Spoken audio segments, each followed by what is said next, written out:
So we turn our attention now to the next clash. It's at the SCG and it is Sydney up against Richmond. We saw young Chol getting his jumper from Troy Chaplin playing his first game.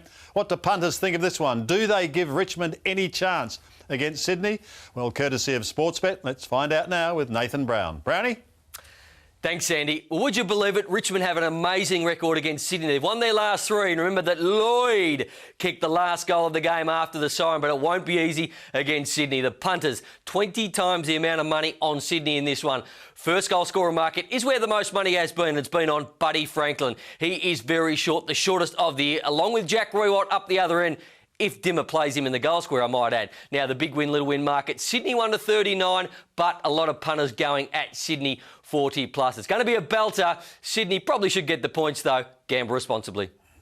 Thank you, Brownie. As we check the ladder as it stands in the top 8 at the moment, Geelong, by virtue of that win, have moved to 17-5 with a percentage of 143.8. So they're not going to overtake Sydney if Sydney beats Richmond.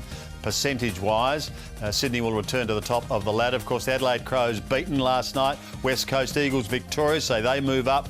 Hawthorn still to play, Giants still to play, and Dogs also still to play.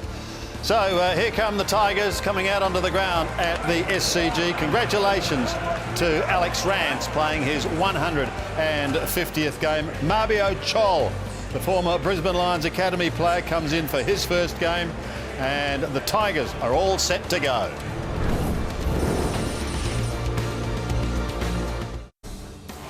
Sydney Swans coming out onto the ground at the SCG. Struggled last week, just got home over North Melbourne by a slender 9 points. They certainly were challenged. They've lost young Callum Mills with a calf injury, but they've had an ample replacement in Kieran Jack coming back into the lineup as well.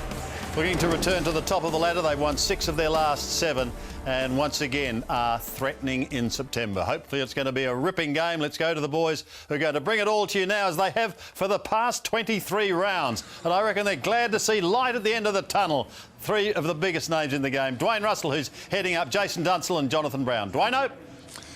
Never get sick of coming to the SCG. Beautiful sunshine, perfect conditions, and we're seeing one of the best teams, if not the best team in the competition today again, Sandy. They have top spot up for grabs. The Sydney Swans have got a couple of the all-time greats with me. Jason Dunstall, the 4-time premiership superstar, and Jonathan Brown, 3-time premiership guru from the Brisbane Lions. It's great to be here and see this kind of team in this kind of form. It is, and it's a picture-perfect day, and we fully expect Sydney to grab top spot. Yep. But, Brownie, the thing that makes it interesting is the team they're playing, the Tigers, have won the last 3 against Sydney, and 2 of them have been up here in Sydney. Yeah, that's right. We know they're playing for different, differing things, differing motivations coming into this game, of course, but they've had a good record. They've been able to match them on the inside, Richmond, which is certainly an area that Richmond has struggled with lately. And then, of course, Sam Lloyd was able to get him over the line after the siren back in round 8. Huge kick there. They did win that game. A lot of emotion there. I'm not sure we'll see the same emotion today, but well, that might was have been, huge. yeah, that might have been the one that they were thinking could kickstart the Tigers season. It didn't quite pan out that way. But it's funny when you've got a good record against the side, you tend to be able to make those runs continue. So they'll give themselves every chance of coming up here and finishing the season on a high. Swans have an unbelievable defence though, don't they?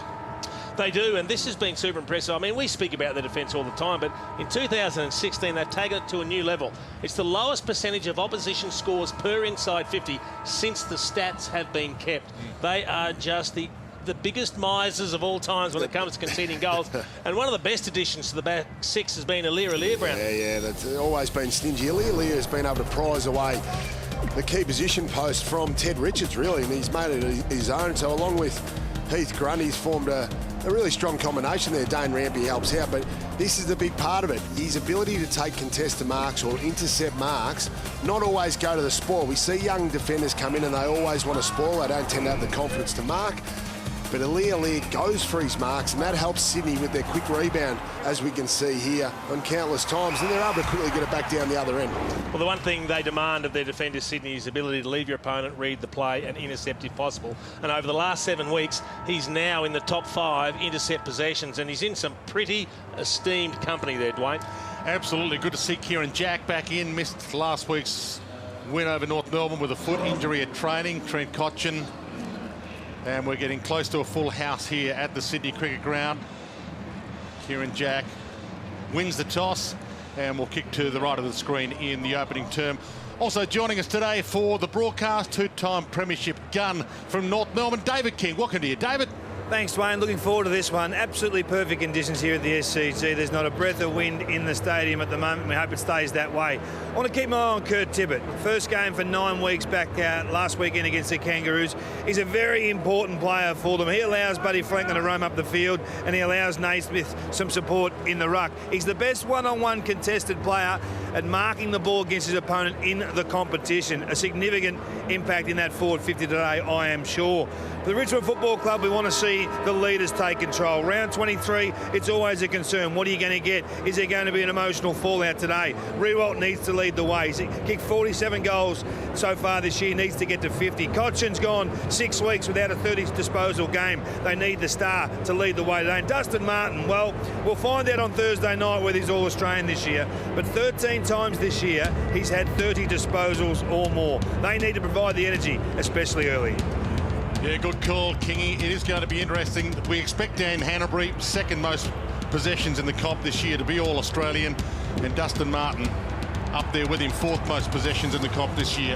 Rance goes straight to Franklin. Astbury goes to Tippett. Good build up here. Top spot up for grabs for the Sydney Swans. They started today, top spot. Right now, as we speak, Geelong has stolen top spot. Sydney lose today, they could drop to third. Massive difference between finishing top two, getting the home run through the finals, or finishing third or even fourth is the lowest they could possibly drop if they drop this one. We're underway. Hampson, little palm down. Naismith. Holding the man, Richmond. Richmond free out of the middle already. Moore feeds it wide. Vlosten. Rioli, last week's NAB Rising Star nomination, bangs it long. Leary got a hand on it. Jack, as mentioned, missed last week, so back into the lineup this week is their captain. And a good tackle laid by both Parker and Marsh for the Sydney Swans. Marsh also into the lineup for the Swans this week, hoping to retain his spot for the finals. Yeah, it looks like he's going after Sam Lloyd as his direct opponent. Yep. Sydney free. Yeah, they've rested Callum Mills today with that sore calf, cork calf, so we expect he'll be coming back for the first week of the finals. Xavier Richards also hoping to keep his spot. Play on. There's Marsh on cue, got to Aliir. Good sidestep, splendid release, handball to Rowan, and he's out. Tippett screaming for it, back to the goal square. He might simply go all the way and kick one of the goals of the year.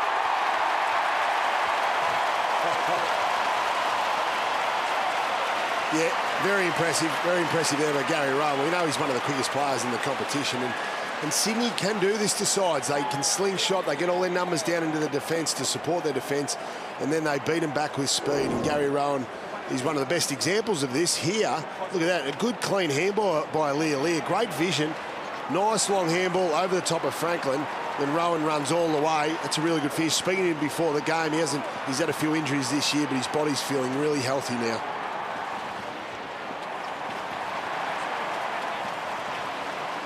Also committed to the Swans long term, Gary Rowan. There was talk he might go back to Victoria, back to Geelong perhaps. He's from down that way, Cobden boy. Yeah, and aren't you Western District boys from Victoria proud of their heritage? We're tight. Absolutely. Franklin, he breaks free, down on one knee, sidesteps a couple, lost it. Rowan almost got it back for him. Rance, it's got to be a good battle if Franklin and Rance stay on each other all game. Rance in game 150, couldn't break free. Comes clear to Marsh. Lloyd, McVeigh, Hooley gets there first. Little 1-2 with Short. Bangs it to the wing.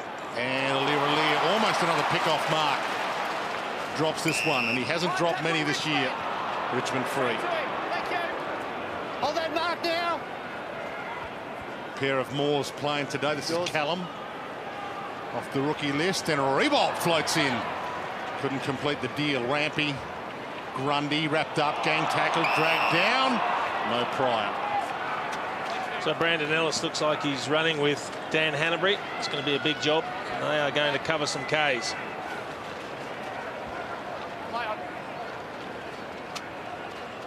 Martin going nowhere. Kennedy slips it out. Jack. And illegal nudge against Mitchell, according to the umpire. Hooley. Thumps it long. Grundy got a fist on it, or a little fist over Elton's shoulder. Take your pick. Hampson. Edwards. Quiet year. Blows it high. And just a little wide. Interesting to see Todd Alton today, Jason. I thought he did enough last week against St Kilda. He took 2 or 3 contested marks and he competed strongly. Obviously, Richmond are looking for that foil for Jack Rewald, aren't they? And the funny thing about the way Sydney's tackled that is Grundy's gone to Elton. And it's actually Dane Rampy that's going to play on Rewald, who can come up the ground with him. Good fist to the front. Ellis short. And good delivery as well. As I said, there's a couple of Moores out there. This is Callum Moore in just game 2. But you got plenty on it. He's launched that long goal square, and Smith. Yeah, Callum Moore, another young key position player, 193 centimetres, playing forward. Aaliyah has that direct match-up. So there'll be another one to keep an eye out today as part of Richmond's development, or what to look forward to. Yeah, and given he was a rookie draft pick start of this year, he'd be pretty happy to finish the year with 2 senior games, Callum Moore. Papley, speaking of outstanding seasons. Just came off the bench straight into a little bit of space. Found by McVeigh. And in some ways, he's just come out of nowhere to make it a good season. Turns this over, though, Ellis. Martin. Danced his way around Papley. Heads long. Grundy in the spot, front spot, that is. Elton, good attack, secondary attack. Moore. Lost it. Jack. Hanbury. Mitchell. McVeigh. Penny's out wide. Needs to be a good kick. Great kick. And he's got Richards in a paddock. Open space ahead. Just floats it, and Franklin can get on the end of it. That is delightful use of the Sharon. Yeah, and the key to all of that, when Isaac Heaney got the ball, is it didn't matter how he got the ball forward to Xavier Richards. He just had to get it there quickly. It was almost a mongrel left foot tumble punt, but it got down there. That was important. He didn't have time to go back, set up, and kick the straight drop punt. He got it there quickly, which gave Richards time to then size things up and find the leading Franklin. And Franklin and Rance were running flat. It was like a 100-metre race heading back towards goal. Needs a personal best to joint win the Coleman. He needs 13 today. Pretty unlikely, but it's a nice start. Yeah, it's impressive. And have a look at the work rate from the Sydney players, especially Buddy. Let's have a look at the speed for this man, 195 centimetres, and just watch him go. Just track him all the way here. Have a look at him put the jets on here on Alex Rance. And Alex Rance is very quick as well. But I think Buddy's maybe done him there. He's done him for speed, so he hasn't lost any of that speed whatsoever. He's an unbelievable threat with that sort of athleticism.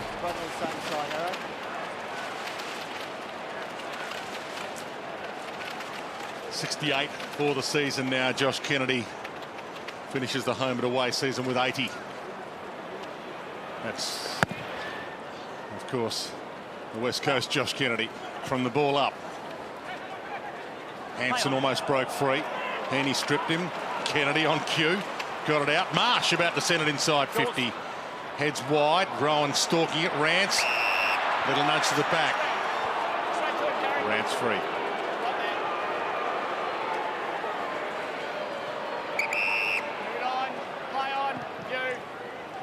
Wide towards Lloyd, and got the jump and complete the mark. Ellis, and taken out by Lambert. Good field here at the SCG, and I'm sure everybody at Barracks of the Swans happy with the news that they will play their finals here at the SCG this year, unless it's against the Giants, and then it'll be at ANZ. This is their home. Parker, McVeigh, Heaney, they've got the overlap. McGlynn, and he drives it through. Yeah, too easy. It's been a real problem for Richmond the last 4 or 5 weeks, is their ability around the clearances and the stoppages, getting scored against heavily, and this is another example of that. The well-organised Sydney around the ball, this is their real strength. They extract it well, by quick hands, and get the free player out. Benny McGlynn, nice finish there. on the left hand, and also they're setting up the game with their tackling effort and their pressure around those stoppages. Already 11-6 the tackling rate in favour of Sydney. And no one will be happier if they do win the flag this year than Ben McGlynn, who hasn't got one yet. And he's been in and out this year a little. Forced his way back in the last couple of weeks. Tippett in the ruck now against Hampson. Moore with the clearance. Marbia Chol. First game, sizes it up from 50. Struck it. Not quite well enough. How good was that, actually? Richmond all bunched together in a straight line there at the centre bounce. So trying to create space on the outside and allow guys like Marbia Chol with their good athleticism get out and clear. Well, we saw him in the pre-season and the NAB challenge Marbia Chol, and he looks the goods there. Marsh flicks this wide. Good use again. Richards. Alir. McGlynn.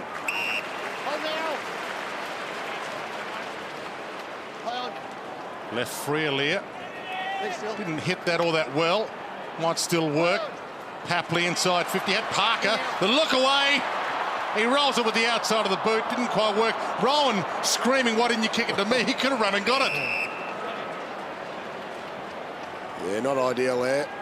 Gary Rowan probably just needs to keep his mind in the play. The ball stayed in and could have grabbed it, as Dwayne said, and maybe had an attempt on goal. One-on-ones everywhere you look. Hewitt almost did break free. Bends it around his body. And misses to the near side. Early signs ominous if you're a Tigers supporter. This could be a long day unless they start to get a handle on things. Too many Sydney players getting goal side, and once they win possession, they're so good at navigating traffic and releasing the spare play with a hand pass. Thumps it in the Rewalt direction. Rampy in front. Tippett behind. Hampson got a fingernail on it. And Heaney, splendid tackle on Lloyd. He was the hero when these two teams met earlier this season, kicking the winning goal after the siren. Sam Lloyd. Kennedy and Martin's going to be a good duel to keep an eye on too. Yeah, looking forward to this ball. duel as well. Hampson and Tippett. Tippett certainly pouring the work into Hampson, who has two ruckmen and Naismith as well to contend with. Lloyd, long ball, top of the square. Fists come. Papley stalking it, but it was too quick for him. It's really interesting watching the way that Richmond are working with Franklin. So Rance picks up Franklin when he's deep, but often he'll swap with Gary Rowan. When he goes up to half forward, Grimes, who's playing on Rowan, takes Franklin, and then Rance just picks up Rowan as the deeper player. Tippett front. Mitchell found space. Hanbury. Heaney. Kennedy bangs it on the boot. Misses near side. Yeah, they keep that roll. That roll is called the goalkeeper. Yeah, they always want Rance one deep. back. He's the best. The deepest, yeah. Jaden short with the kick in, and he went short to his detriment. Straight to Rowan. Jeez, he picked him out nicely, didn't he? He was just a bit too close to try and force that kick.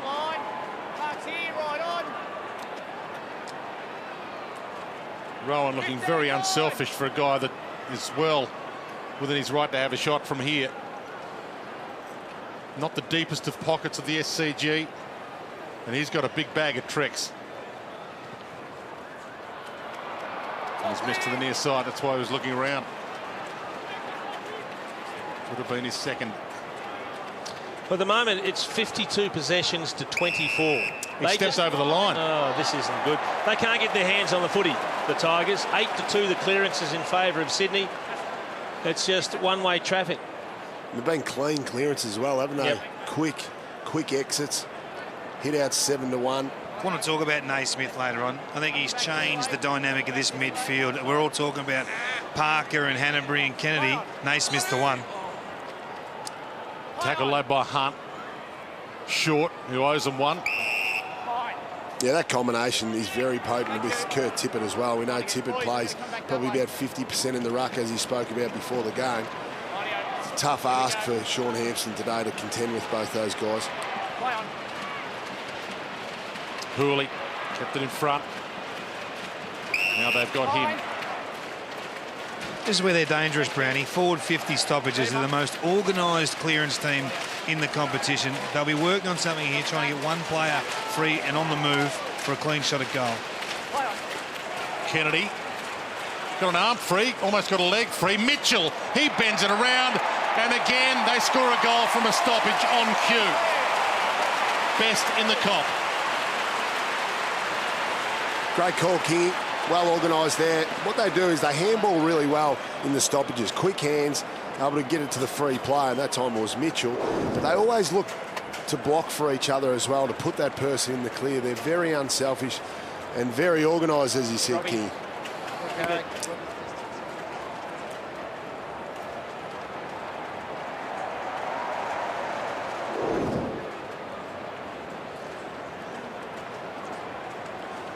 Well, if it happens occasionally, it can be luck. But as David King told us pre that goal, if it happens over and over and over again, it's just good management. And they've done it again. Back in the middle, Tippett. And the palm down, Cochin, who hasn't seen a lot of it yet. Good slam tackle there. Jarred the ball free. Hooley got it from Lambert, keeps it low, and raked in by Smith. Rampy. He could also be in for an All-Australian jumper. Had a pretty good year. Richards gets a 50. It's interesting, the Tigers have abandoned the handover as well. So Rance now went up the ground with Franklin, but he's playing 10 or 20 metres goal side of him and picking him up as he comes back through. Richards sets it up, top of the square. Rance was the only one who was aware of what was going on. Yeah, well read. He might be a little bit nervous after Buddy beat him back in a sprint race before. I don't think he likes the handover system. If he's going to take on one of the best players in the competition, he wants it on his terms. Andrew Moore and Grundy outmarks the first game of Marbia Chol. And forwards love the handover system, especially if the defence is unorganised. You always feel like you're a chance to kick goals there, or certainly to get out on your own. And we know they look for Buddy as well, so that's the concern Rance would have about handing over. Kennedy pulls his kick last second. Almost worked. Hunt kept it alive. No, he didn't. Is that a bounds? We'll get a good chance here to have a look at Naismith in the ruck. What he's been able to do, Jace, over the last month of football is give 3 times as many centre bounce hit-outs to advantage than the next ranked team, and they are clearly the #1 scoring from stoppage team in the competition.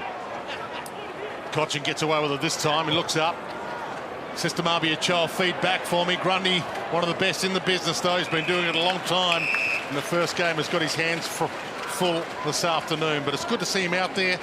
Kevin Sheehan, AFL National and International Talent Manager, proudly telling us today he's the 3rd player of Sudanese descent to play his first game this year.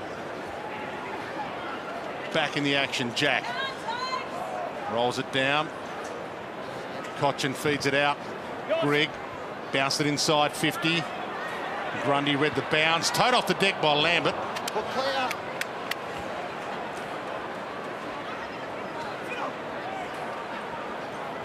Kieran Jack took off early, made space, and they've missed him. Absolutely. Hooley gets a rare chance at goal, and he's not used to it. He's just about the best kick in the team, Nasher Hooley. And now they're out. Rampy to Richards to Franklin in a one-on-one. Franklin goes long. High. He's almost pulled it. Almost grabbed it. Rance against him. Ball knocked through Franklin's legs. He rolls it off the deck. Hooley gets back. Tippett there as well. Gives it back to Franklin. 35 out. Across the face. Lucky let off. If the good ball users are going to turn the ball over like we just saw Basher Hooley, they're going to be in all sorts of trouble, the Tigers. He's one of the preferred ball users. Needed to snaffle that goal. Short sacked as the kick-in man after a couple of indiscretions, and that one bounces its way out as well. There's Naismith there. Todd Alton actually in the ruck now, replacing Sean Hampson, just to give him a little bit of a chop out. Short throw in, and that works. Naismith to Jack. Lloyd rolled it inside 50. Vlosten, little fumble. Hewitt wrapped him up. Ball still alive. Hunt, Papley stole it, ducked into it, so play on. Hewitt just got a toe on it. Umpire was 3 metres away. Martin lays the tackle to hold it in. So here we are with another forward 50 stoppage. Sam Naismith just 3 kicks and 1 mark against North Melbourne last week. They were his numbers, and yet if you're tapping it to advantage and doing your job, that's all that counts. Not sure what Martin was trying to do there, but probably not that. It's called a midfielder's stat, right? Is that what it is? That's a kick. It'd be reasonably ineffective, though, in the stat sheet, wouldn't it? But as we said at the start, he is 4th highest in the comp for possessions this year, so it counts in that stat. Lloyd, Hunt, caught on the handball attempt, and out of bounds, probably a win for Lambert. At least that time we saw Richmond was able to win that clearance and get out through hands, and that's almost, you know, turn the table on what Sydney has been doing to them, and that's effectively where the game will be won or lost for Richmond. Tippett searches for Hampson. Martin, little don't argue push off, that'll count that kick. Found Edwards, Hooley, Parker, handball a little too slick. Cochin, Hampson, hands free. Edwards keeps it low. Almost Grundy and almost Elton. Umpire circling here. And ball it up. Where Richmond needs to be careful is going backwards out of the stoppages, because Sydney pressure up so well. Their midfielders get after the football. They don't want to go back too often. Martin kicks it out of the air. Cunningham got there first. Fed it back to Grundy. He goes all the way back as well to Rampy. They can fan to the open side. Or Marsh a little fumble, but he's still got McGlynn out there. Marbia Chol comes at him, puts him under pressure. Smith, and he's still got McGlynn out there as the outlet. He came from the stoppage on the other side of the field, McGlynn. Worked really hard. Play on, not 15. Mitchell. Back to Jack. Hewitt. Options are plenty. Parker, if he likes, he can play on as well. He's got Heaney. All far too easy, that. Complete breakdown in defensive structure for the Tigers. There were 2 or 3 Sydney players positioned forward in the attacking 50, all on their own, and no pressure on the players bringing the ball through the midfield. They're all over the shop. Richmond defence at the moment. Their defensive setup. Be interesting to see which Swans do get in the All-Australian side at the end of next week. Luke Parker, 31 possessions again last week against North Melbourne. Normally uses it pretty well from this spot. Carbon copy again. No surprise to see him finish, given his stats from that part on the ground. There's Basher Hooley. He came off with what looks to be a shoulder injury, so we'll keep an eye on that. Yeah, he's okay, Jason. I think he'll be back on in a moment. Just got bumped in a tackle and then tried to tackle. Yeah, you see he didn't want to go with the left arm there, so he was holding that left shoulder very early on.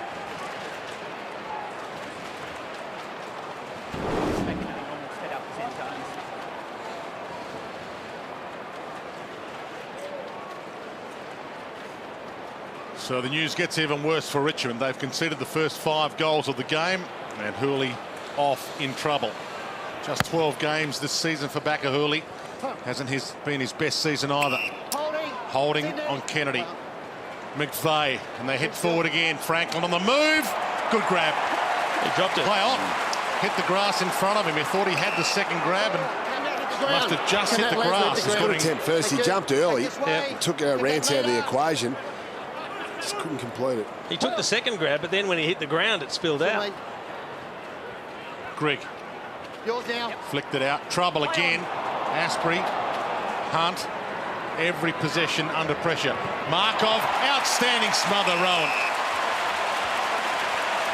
Love their work rate exiting stoppages, the Sydney players. All their midfielders get out of there quickly. They work hard, whether they win the ball or whether Richmond wins the ball.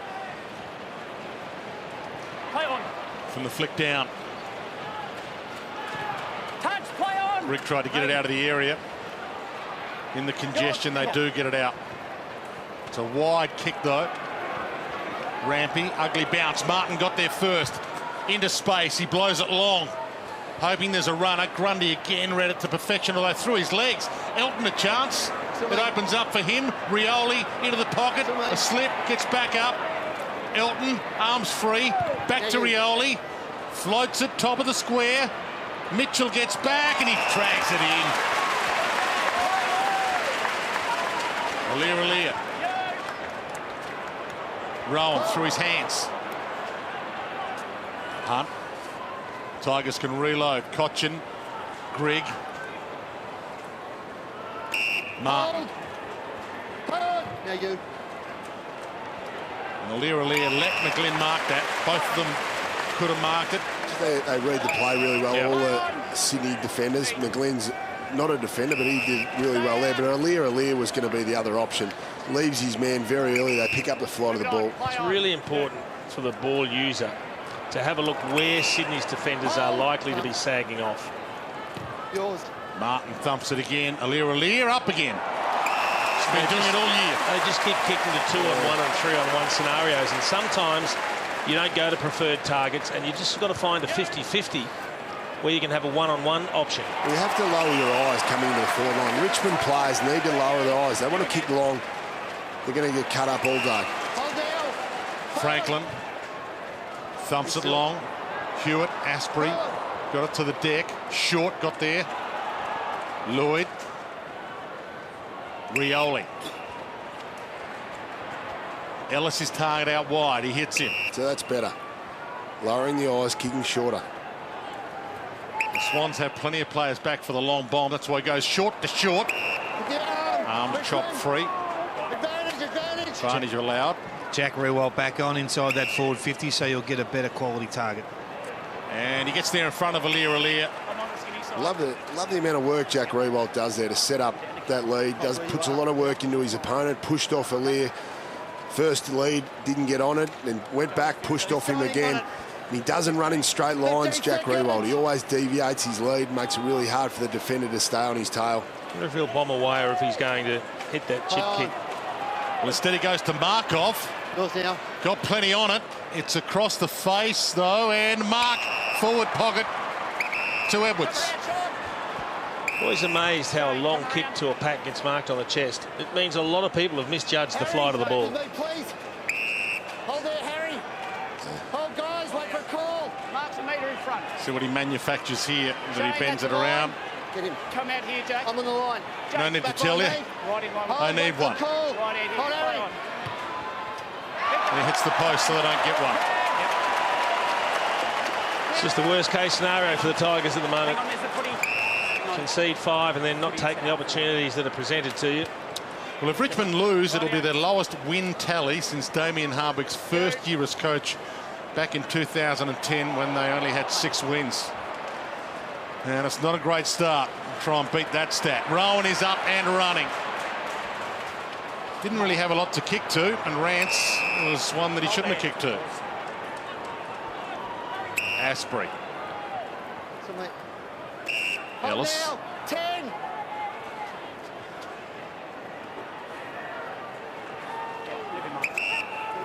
Play on. Yours. Pressure on Grigg, but he took the mark. Hold now. Re-signed during the week too, Dwayne. It's Grigg. Yeah, there's a few at the Tigers that obviously will be nervously waiting for the outcome of list management meetings. Grigg holds this one. Jack Rewalt saying during the week that he wants to be a Tiger for life as well. In the press, you wouldn't have expected him to say anything less, but nonetheless, it was nice to hear him say it. A few coaches a bit nervous too at the Tigers, I think. Some of their assistants. You can name some names later. Rioli heads wide. Marsh. Moore gets there, tucked into the pocket. And Rewalt again. She showed good speed, Marsh. 5 metres, so Jack. Mark's here. Jack, straight back on that line, okay? Yeah, Mark is here. So straight back. Aliir. Stay right here, okay? Stay right here. Plenty of umpires barking instructions out there. One saying 15 seconds. hold here, the other one saying hold there. That's both the man on the mark and the man on the side. Marsh is the man on the side. Aliir is the man on the mark. They both come at him. Rewalt hit it across the face, and it stayed in play. No, it didn't. Out on the full, or a mark to Mitchell, one of the two. In theory, had he marked that after out on the full, he should have been able to play on quickly. Kennedy. Really sloppy marking from the Tigers there. I mean, that was held up for a while. No one pushed over except for a couple of the Sydney midfielders, and there was an easy 40-metre pass to Kennedy. It's got a round 23 feel about it for the Tigers, the way they're going out at the moment. Parker and the Swans want to sharpen up for finals the way they're playing. Jack got Franklin, loads up to the square. Rance gets back, Franklin up, knocked it down, and through for a behind. Geez, good Rance. I mean, he was 5 metres in front then, and he was looking back at where Franklin was, looking at the ball coming in. He knew Jack was a left footer, and I think that worked in his favour. He's got great footwork, doesn't he, Jace? He's very clean on his feet, very rarely falls over, but can change direction quickly. Oh, just clears Papley's fist. Lloyd turns back inside. Grundy. Low to the pocket. 1, 2, not quite for Richards. They keep it in the area. High contact free though. Geez, they tackle aggressively. Free kick given away there by Luke Parker, but they really attack the man hard. Inside the last minute of the opening term. Grundy again. Just does early body work on Elton, and you could just see Cochin. He just ran over and gave Elton a bit of a shake-up and said, come on, mate, you've got to do better. Heaney. With the seconds ticking down. Didn't want to kick it up high and long. Had to in the end, and the Tigers combined to mess it up. Mitchell. Hooley back on. Lloyd gets it out of the area through Heaney's hands. Still alive. Grundy got it back. Short pass. Tippett over his head. Rowan not quite. Kennedy. Papley knows where they are. Kicks it across the face. And it bounces away from Richards. With 11 seconds left on the clock. Yeah, Swans leading the tackle count, 23-13. They've got 5 players that have more than 100 tackles for the season, yet Richmond do not have a player with over 100 tackles for the season. That shows you the difference in the side, difference in the amount of pressure they apply. A Longdor one-on-one. Siren's going to beat Martin here, won't get a chance at it. They've held the Tigers goalless in the opening term, the Sydney Swans. They've slammed on 5 goals of their own, and they're on track to grab top spot and the minor premiership heading into the finals. Swans by 31 at quarter time.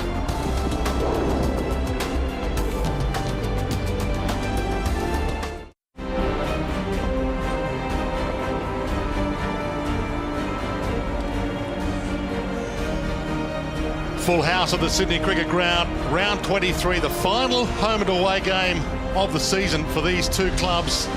The Sydney Swans started the day in top spot. They want to finish the day and the round in top spot. They need a win today to do it, and it's going to plan. 5-6-36 to 5 behinds at quarter time, and they've got stars wherever you look. Well, the great thing was we got an exciting start to the match, didn't we? It was Aliir who summed up things beautifully. He found the right option, and it was a 20-metre hand pass, and then that set Gary Rowan off and running, and he had Tippett calling for the long ball over the top. When you've got that sort of leg speed and clear ground in front of you, why not use it? Let's go down to David King.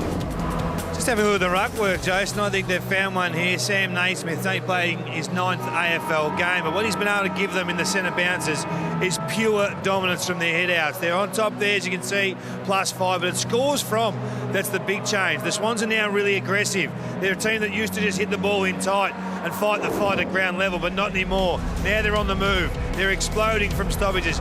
They're organised. We know they score from forward 50 stoppages, but he has changed their centre bounce mix. And I think you can just see from this vision here how aggressive they are now, on the move, proactive. They've found one, Jason. I think they're loving Big Sam. Making a name for himself, isn't he? Could be a very, very important player, and just getting that balance with Tippett right, extremely important for the Swans come September. Kingy might be onto something. We might need an old guys NAB rising star, Sam Naismith, 24 years of age, playing just game 9 today, and Aliir, too old for a NAB rising star nomination as well. But what an amazing season he's putting together in game 10. And they might actually get the real NAB rising star, of course, with Callum Mills, who's the favourite in many people's eyes to win it. Naismith in the ruck. Second term starts, and a perfect palm down to 2 Swans, almost got in each other's way. Jack feeds it out. Parker tried to rip it away. Cochin. Martin found some space. Vlosten. Rance. Hunt. He's got Greg out wide. He can get it and go if he wants to. And he does want to. Kicks it long. Hoping for Rewalt or maybe a Chol. Hits the deck. Rampy, Alir. Caught. Didn't have prior. Real interesting matchup there. You've got Alir picking up Marby or Chol. A couple of players that have both come on pretty interesting journeys to get here. Absolutely. And both, in the end, spent some time in Brisbane learning the trade. One of them, of course, part of that Brisbane Lions development squad for a while. Bouncing ball in the middle of the ground. The other ended up in Perth. Rance feeds it wide. McVeigh. Hunt. Hooley. Short. Rowan stalking him. Vlosten got away. Heads long in hope. Rewalt backs back into the pack and it's stolen by Marsh. He did well. He was able to throw Sam Lloyd out of the way there. Definitely a height difference between Lloyd and Harry Marsh. He's got good leg speed, Marsh, though. He looks another exciting prospect for them down back.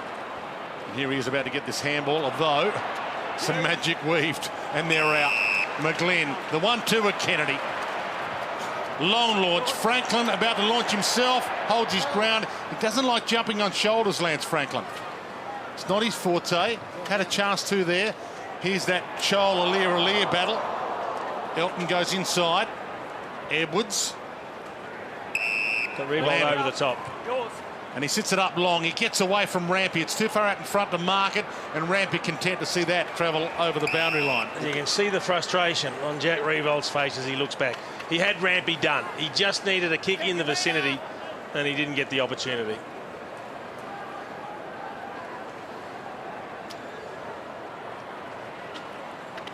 Hampson works his way to the front. Little nudge from Naismith, according to the umpire. Free kick to Hampson. Right in. Right out, thanks. I'd like to see this again. Normally they let the interference go at the ruck stoppages, the pushing and shoving. Sam Naismith questioning the umpire about that. Not very happy with that decision. Needed all 22 games this year to bring up the 100th this year. Sean Hampson will fall 2 games short. And he has a huge chance here to kick their first and at least get them on the board with some hope. They get some luck and he slips it through. Well, the good news is they're only 4 goals down, but it just feels like they're a lot further out of it at the moment. But importantly, they had to make a start. So they break the ice, they get a goal on the board. They've got to play more of the game in their forward half. You can just see it's a shoulder nudge in the back before he actually goes to tap the ball out, Naismith, and I think he half knew it. He's a little unlucky because Hampson was just going to start his jump, so that obviously amplified how bad it looked. Just have a look at the ranking points there. Josh Kennedy's on fire. He's up to 15 disposals for the game. Mitchell up to 7, but has contributed with some tackles. They came from behind to win in round 8. The Tigers are going to have to do it again here. Jack heads toward Heaney. He's looking sharp again, Heaney. He's got his spring back. Yeah, they rested him for a couple of weeks, and it's done in the world of good. Dropped, rested, take your pick. Hands it to Franklin, who's on his left. Gets a lot on it. It's bending back. What Franklin can't do can't be done. The bit that's hard to fathom there is that this guy doesn't sneak up on you. How long has he been doing this? When players are outside their range, he'll go around the back for the hand pass because he's got an extra 5 or 10 metres in the league. And nobody picked this up. They all ran away. There's Franklin loitering. Nobody is going to follow him all the way around the back. Not sure who that Richmond player was, but he just stood there and watched. Is that Edwards? Yeah, that was Shane Edwards. Disappointing there by a senior Richmond player just to allow Buddy Franklin. Knows he's a left footer, knows that he's going to run around the back if he is loitering in the area, so be disappointed with that, Edwards. From the restart, Hampson down to Tippett. Martin stalks at Franklin. Well, Kochenu is going to be tackled and dropped it as soon as he filled it. Umpire let it go. Hanbury wide, too wide. Normally uses it better than that. 2 metres. Thank you. Coming off a 33 possession game again last week. 34 possessions last time these two teams met. Grundy an early lead, not unrealistic. Edwards inside. Elton. Martin. Ellis. Now Rewalt's working hard for him. It's a one-on-one. Rewalt, Rampy went to ground. Rewalt nearly. Marsh almost. Still Rewalt, got it to Lambert. Squeezed the kick away across the face though. Okay, let's see how Richmond go now, locking the ball in the forward half. Been very poor at this all season. Quite often teams go end to end, coast to coast. Well, see, the interesting thing is Sydney keep 3 or 4 forwards deep up in the middle of the ground, and that's pulling their direct opponents back because they're playing man on man, which means you've got a much smaller zone and less people in it to try and lock it in, Brown. Yeah. Push on Grimes. Yeah, I'm surprised they're following the Sydney forwards back, but obviously they're so worried now about the slingshot that Sydney were able to do in the first quarter. That's where they got a lot of their goals from. And that's smart of Sydney to keep that forward structure back to open up the defensive 50. Almost had a big piece of it. Jack dumped on the kick, got it wide and not quite Naismith. He had a couple of big paws on it. McVeigh, Heaney, Marsh. Tippett not quite. Parker tried to get it to him on the run. Ellis outside of the boot. Parker told to quickly get rid of it. Ellis smother. It's congested in there. Swans like the congestion normally. Don't get it away this time. Martin the sidestepper. Hanbury. Little nudge to the backside on the kick. Elton, good collect. Handball a little too slick for short. Grigg caught. Outstanding tackle pressure from the Swans, and Markov cooked in the end. Well, they're the #1 tackling team in the comp. Yeah, they just converged on the Richmond player there. It was a gang tackle. And Richmond, by the way, number 18 in the comp, which is the worst. Richmond have been poor for the last 4 or 5 years in the tackling count, Dwayne. It's a real area of their game. Going into 2:17, they need to pick up. Franklin, an arm chop free, and he's almost within range here.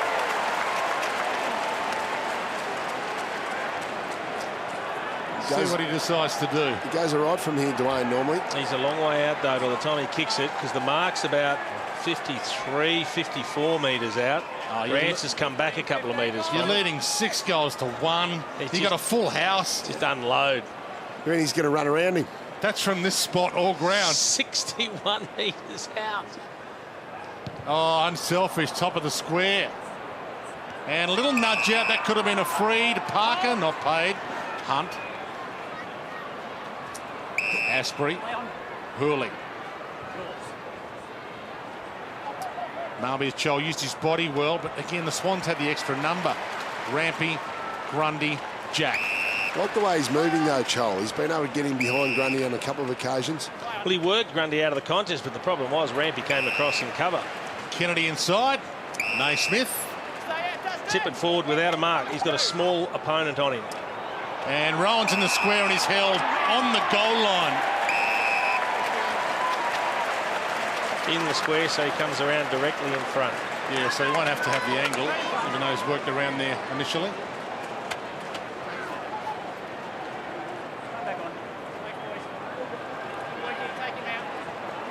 For his second.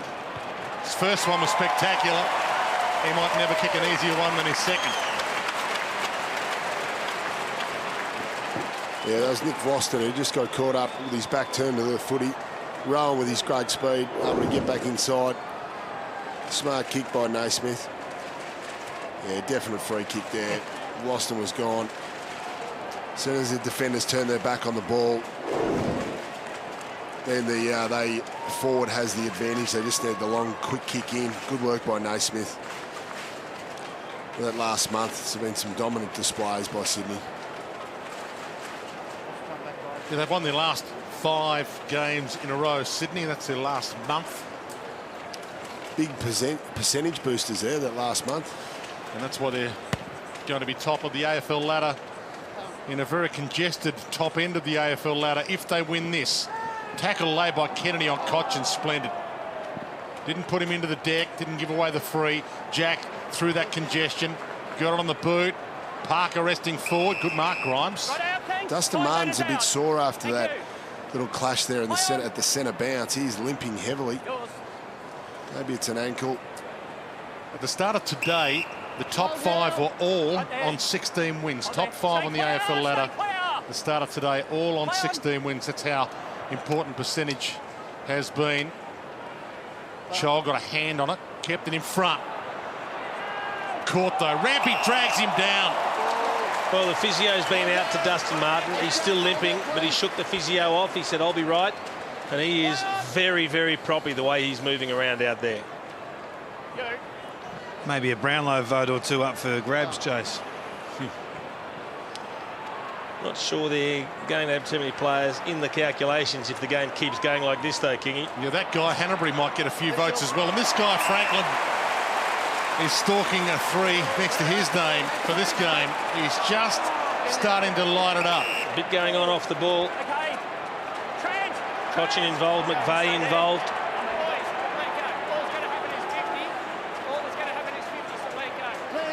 Well, that's poor talk from an umpire. He shouldn't say all that's going to happen is a 50. He should say it could be a 50 or it could be a loss of the ball, loss of the free kick. Franklin skips his way into 45.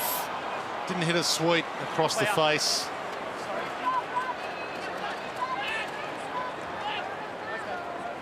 Kicked 5 goals against Rance and the Tigers earlier this season when the Tigers won.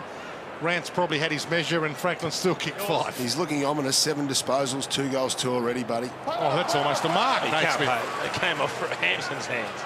Alia found a gap where there wasn't one. Sat it up. Kennedy, not normally his forte.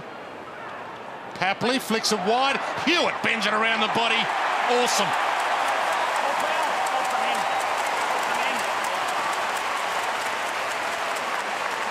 That is an extremely skillful finish from George Hewitt. What I love about Sydney is they're so good in traffic. They find a way to get it out. And that finish was exceptional. Every right to be happy with that one. That is a beauty. There aren't that many players that could finish it like this. There's Dustin Martin going down. You can see him in a bit of pain, a bit of agony, but he's still out there on the ground.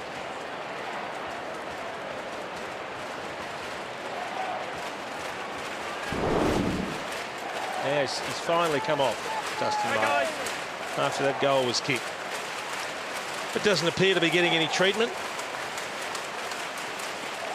Only missed 2 games in his debut season, George Hewitt. It's been a pretty good year for him. 1 goal last week. Back amongst the goals quickly here.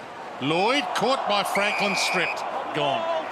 Yeah, Franklin's come up, started off the centre square there, so Dylan Grimes has gone to Franklin now as well, so Rance can stay deeper to play on Josh Kennedy. Pulls the kick central. That is amazingly good use of the ball to Richards, who can line up from 30. Again, Dwayne, the ball's held up. There's time, and there is a giant hole in the corridor to kick to. Yeah, Kennedy and Richards work together here. And they're able to create a block. Get Richards out in space. Much more of a goal kicker than his older brother, who's retiring at the end of this year.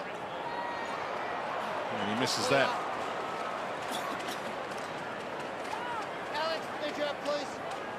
Keep coming, Alex. Keep coming, Alex. Next Markov. Josh. Hold it, please. Hemmed in. Asprey.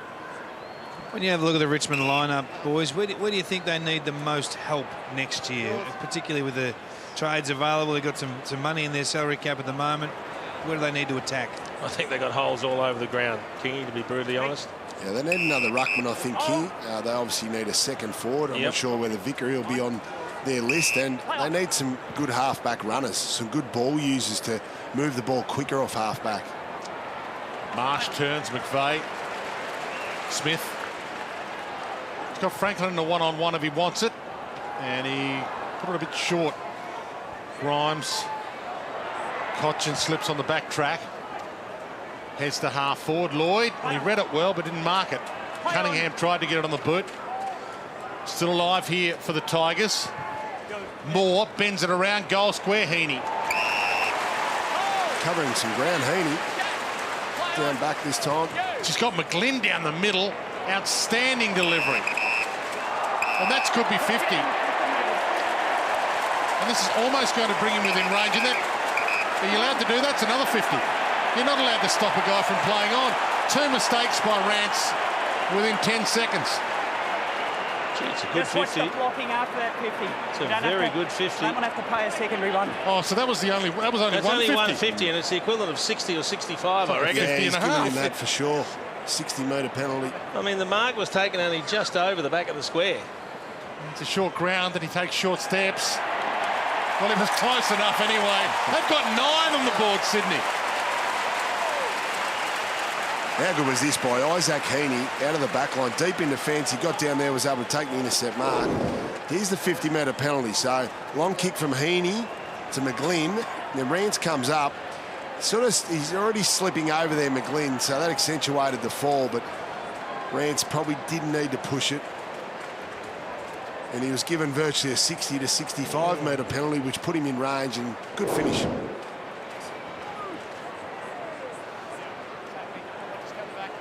I reckon he's enjoying being further up the ground, Isaac Heaney. He's spent time up on the wing and high half-forward roll, the occasional run on the ball, and it's allowing him to get involved in the game, or it can be so hard at times to play that designated forward, that third tall or crummer that just can't find it at times. And he has kicked 25 goals as well this year. Tippett. It's hit the belly of the ball, almost straight up in the air. Mark would have counted.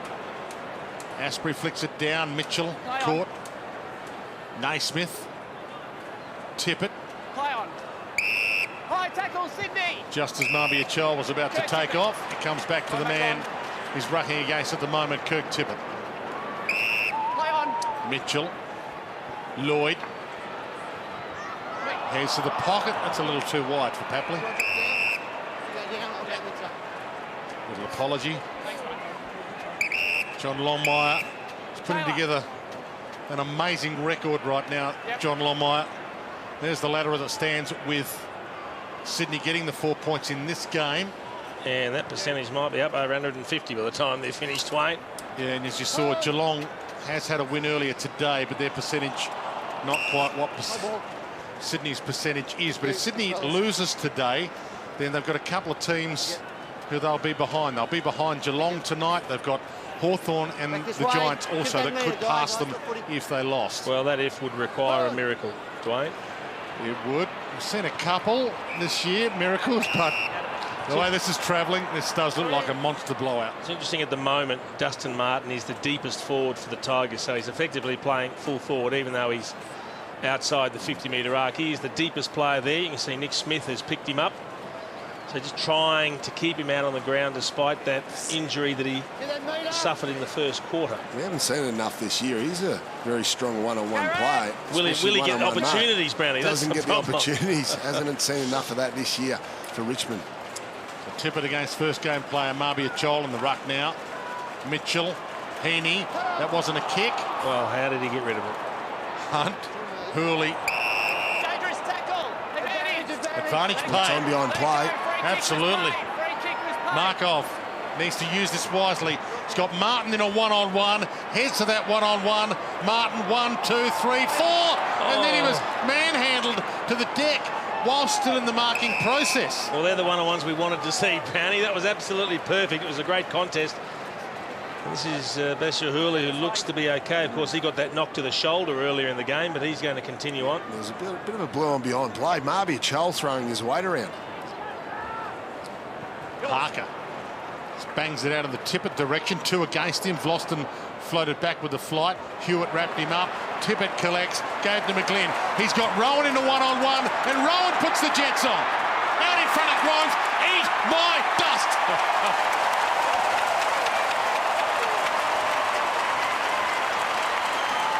Well, how good was that? That was sensational. Let's just have a look at this dust-up behind play. So, and a big spear tackle. Oh, dumping tackle there. Not spearing, dump tackle. down, That's right by Sam Naismith. Fair bit happened behind play. So Chol came in and threw his weight around. And Brownie, is there a worse feeling as a defender when you know you haven't got the leg speed and there's a bloke out in front with space? Dylan Grimes normally has the leg speed. Yeah. He can beat most players, but not Gary Rowan, who'd be nearly the quickest in the comp.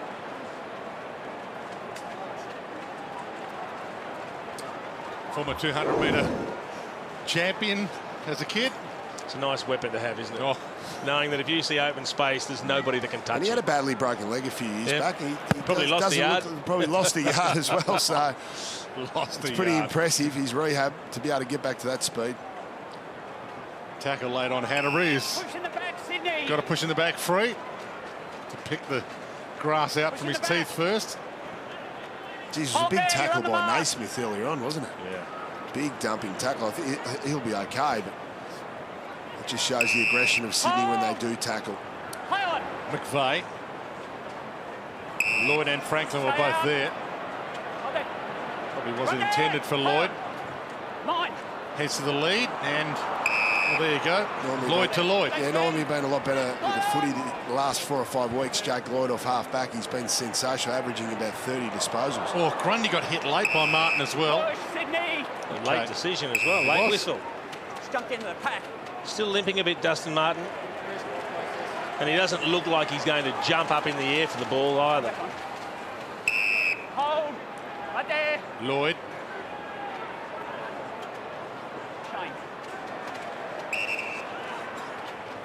Lear. McVeigh. Mark. No 50. No Mark 50. Play on. Well, he took off on He's got to Greg. go back behind the mark. Whilst the umpire was talking to Greg, he took off. But he's 5 metres to the side of where the mark was. And the umpire was sort of distracting Greg for him. Come on up. Edwards gives it out. Ellis. Hunt. When you have a look at this Sydney Swans lineup, it's really evolved over the last few years. I think that unless you'd seen Sydney play a lot this year, this is almost unrecognisable from the team of 2014 that played in the grand final. There's only 14 members left from that occasion and 7 left from the 2012 premiership. So the turnover has happened right before our very eyes for the Sydney Swans. Yeah, and I reckon, Kingy, the additions have all added a bit of spark, a bit of something different. Whereas they used to be considered a little bit of a boring team. I reckon they've got a lot more options and weapons now. Heaney, one of those additions. Flicks it wide, Hanbury short, and Rowan. How good was that handball by Heaney? Virtually a no-look handball. Whipped it out to Hanbury, and obviously Hanbury's kick inside 50 was brilliant. It's an area of game the Swans have improved as the season's gone on. Is there that money kick inside 50? Not a great part of their game last year and earlier on in this season. Hanbury, one of the main culprits of that. But this is why they're putting big scores on oppositions, because they are delivering cleanly to their forwards. Rowan has 3. Still got 3. Interestingly enough,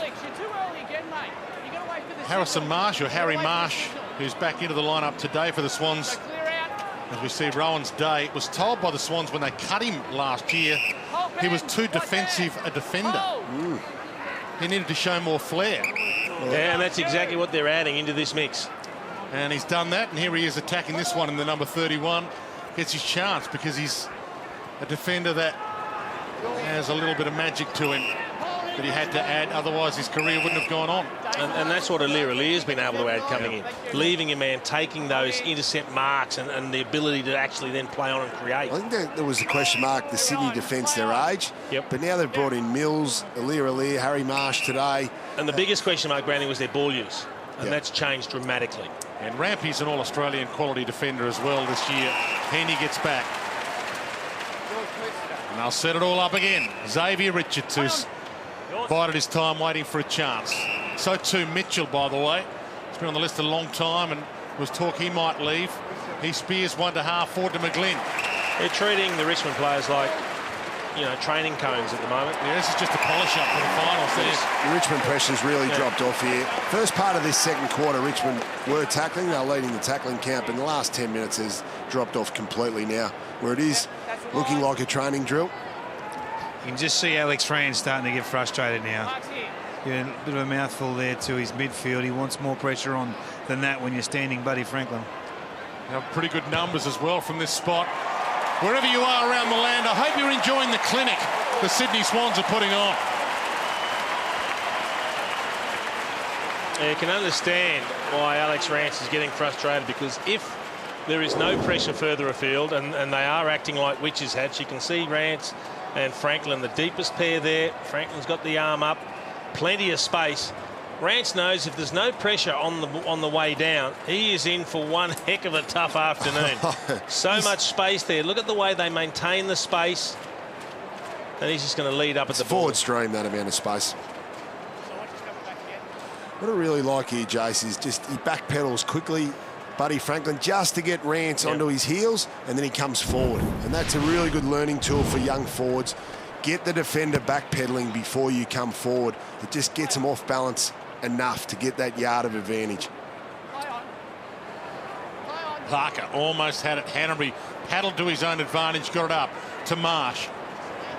Back to Hanbury. To Heaney! Almost completed it. McGlynn in some space. Plenty of time to use it wisely. And nails another one. They've got 12. Where the damage is getting done here, where the damage is getting done in this second quarter is the centre clearances. They are just waltzing out of the centre bounces.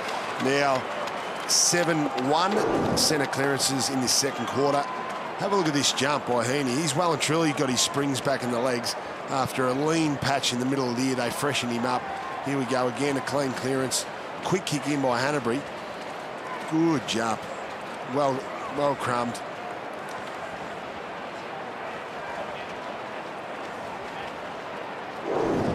2 goals in the second term to add to his one in the first. Just starting to cruise. Look at the last 10 scores. The last 9 have been all Sydney Swans. Big day. 10 disposals, 3 goals so far for McGlynn. And they're away again. Jack from the middle to Franklin on his flank. Well, we could be in for a big day watching Buddy. Well, he needs 13 to tie for the Coleman. This is for number 4. Doesn't have these sort of days too often, Alex Rance. But if Buddy keeps getting him here in one of his favourite spots for kicking for goal, his last one he struck beautifully. See if he can repeat the dose. Just a chip shot from here for him. This one a tiny bit closer to the last kick. That is out of the copybook. Phenomenal. Buddy's got 4. He's got the side back in here, Jace. He's hit those last 2 beautifully. Now, Rance had a little bit of a slip here. That's why Buddy was able to get a metre. Just, not a slip, he just sort of caught the feet of Buddy Franklin. That was enough just to put him a metre behind and give Buddy the clear. Hands, the chest.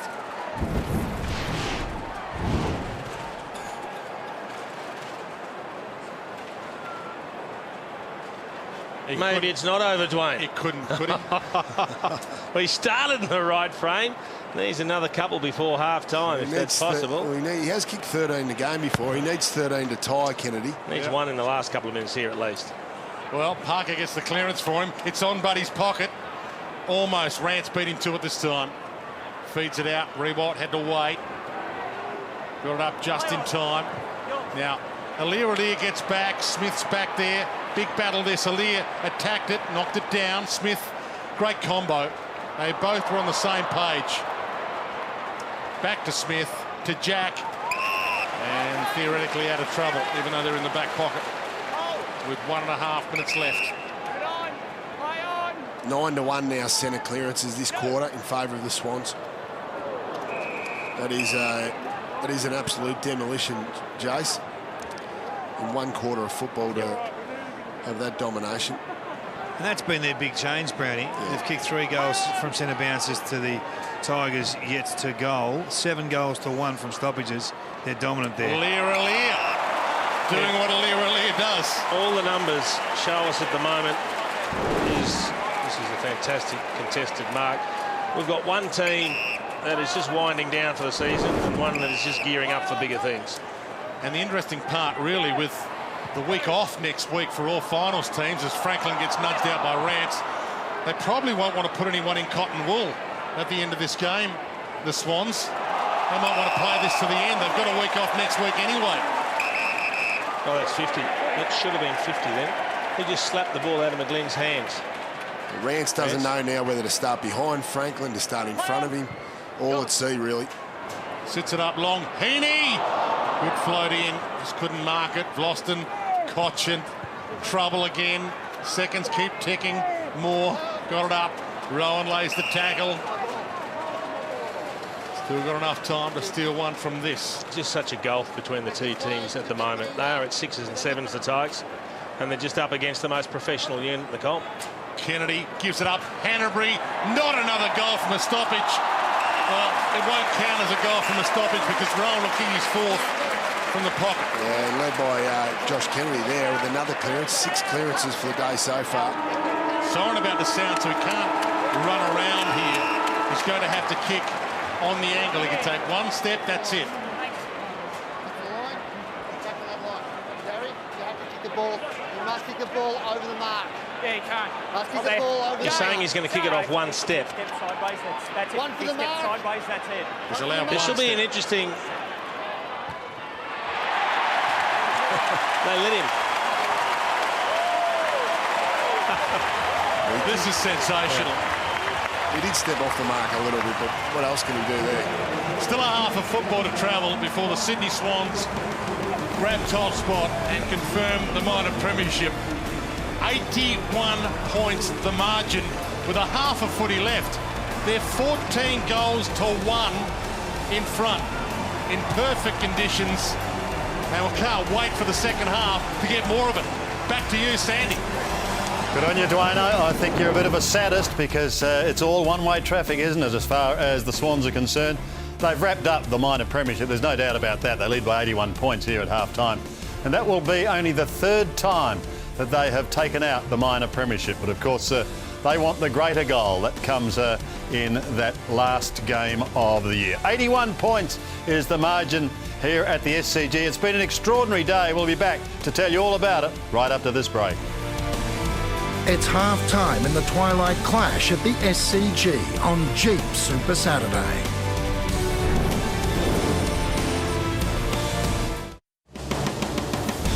.81 points is the margin at the SCG. The Richmond Tigers have been hit by a tsunami of talent courtesy of the Sydney Swans, and they are warming up quite perfectly, like Geelong earlier in the day, for a big finals campaign. To tell us all how they did it in that first half, let's head to the two men calling the game, calling all the action, Jonathan Brown and Jason Dunstall. And Jace, it's going to be a long day at the office for the Tigers. It certainly is, Sandy. They've just about clocked off, but very, very impressive first half from the Sydney Swans. In fact, it's their highest first half score against Richmond for 10 years. Buddy Franklin, a big part of that, Browning. It's been huge, hasn't he? He's been able to kick the 4 goals and kicking well. A great battle with Alex Rance. We can just see the stats there, but now starting to get on top, partly because the lack of pressure upfield. 9-1 with the centre clearances that quarter in favour of Sydney. So Rance didn't know whether to start in front of Buddy, start behind him. And obviously Buddy's got the great speed as well. He was able to get a metres advantage quite often. One of the things we do when assessing teams is we look at the Premiership predictor, whether you've got less than 86 points against and more than 100 points for on average. The Sydney Swans are tracking okay. The Tigers are a long way off it. Tracking beautifully. They've had a big last month, especially to get their percentage up and obviously get into that quartet. They're timing their run beautifully, Jace. Let's head back down to the boundary. David King, one of the things you spoke about in the first half, Kingy, was the regeneration of the Swans list. Happening right before our very eyes, isn't it, Jay? So the 7th oldest list out there this weekend. And let's have a look at some of the young stars that have taken giant strides so far this season. They've hit the ground running. You look at the numbers. There's Callum Mills, 11th in the AFL for intercept marks. There's your rising star winner, no doubt. Papley's yet to play 20 games, but this year he's kicked 20 goals. Heaney, in his 33rd game today, has kicked 25 goals this season, second at the Sydney Swans. Hewitt's been able to hit the scoreboard. Aliir, you've talked about all day, and so too Jake Lloyd. 6 players under 20 games experience, and you can see the Sydney Swans taking all before them here at half-time. They lead the Richmond Football Club by 81 points. Back after this.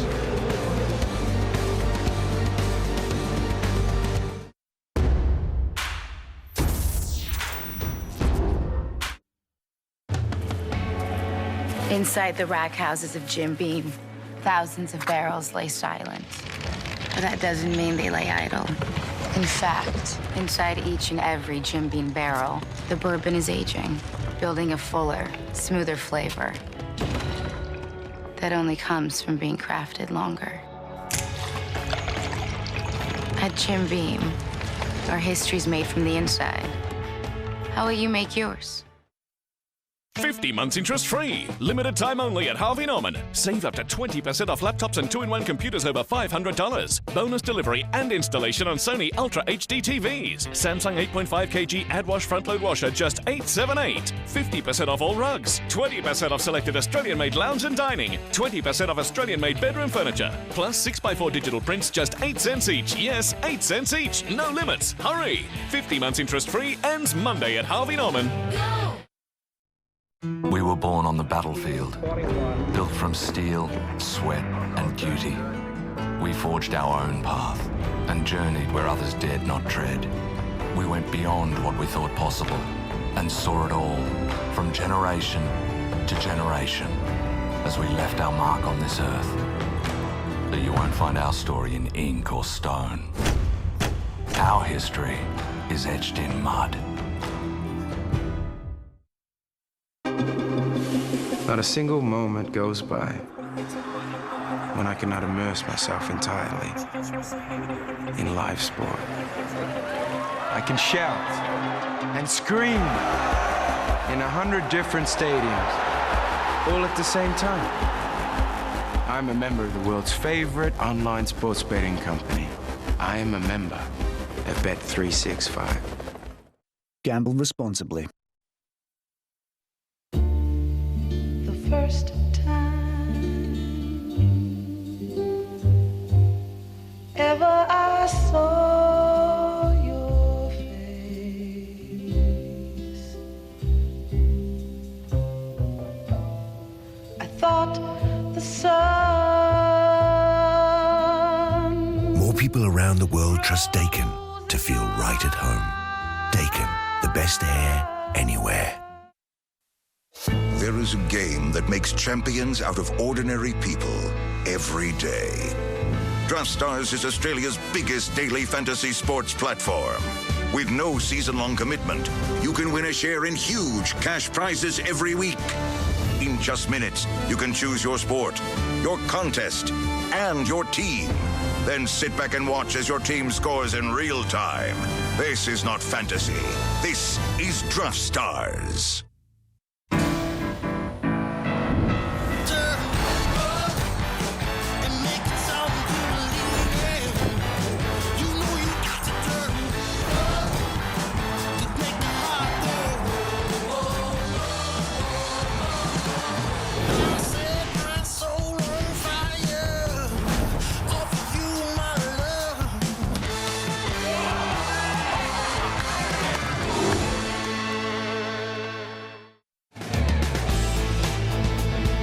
Sun fading on a beautiful afternoon here in Sydney, and the SCG in full glory with their team turning it on big time for a full house at the moment.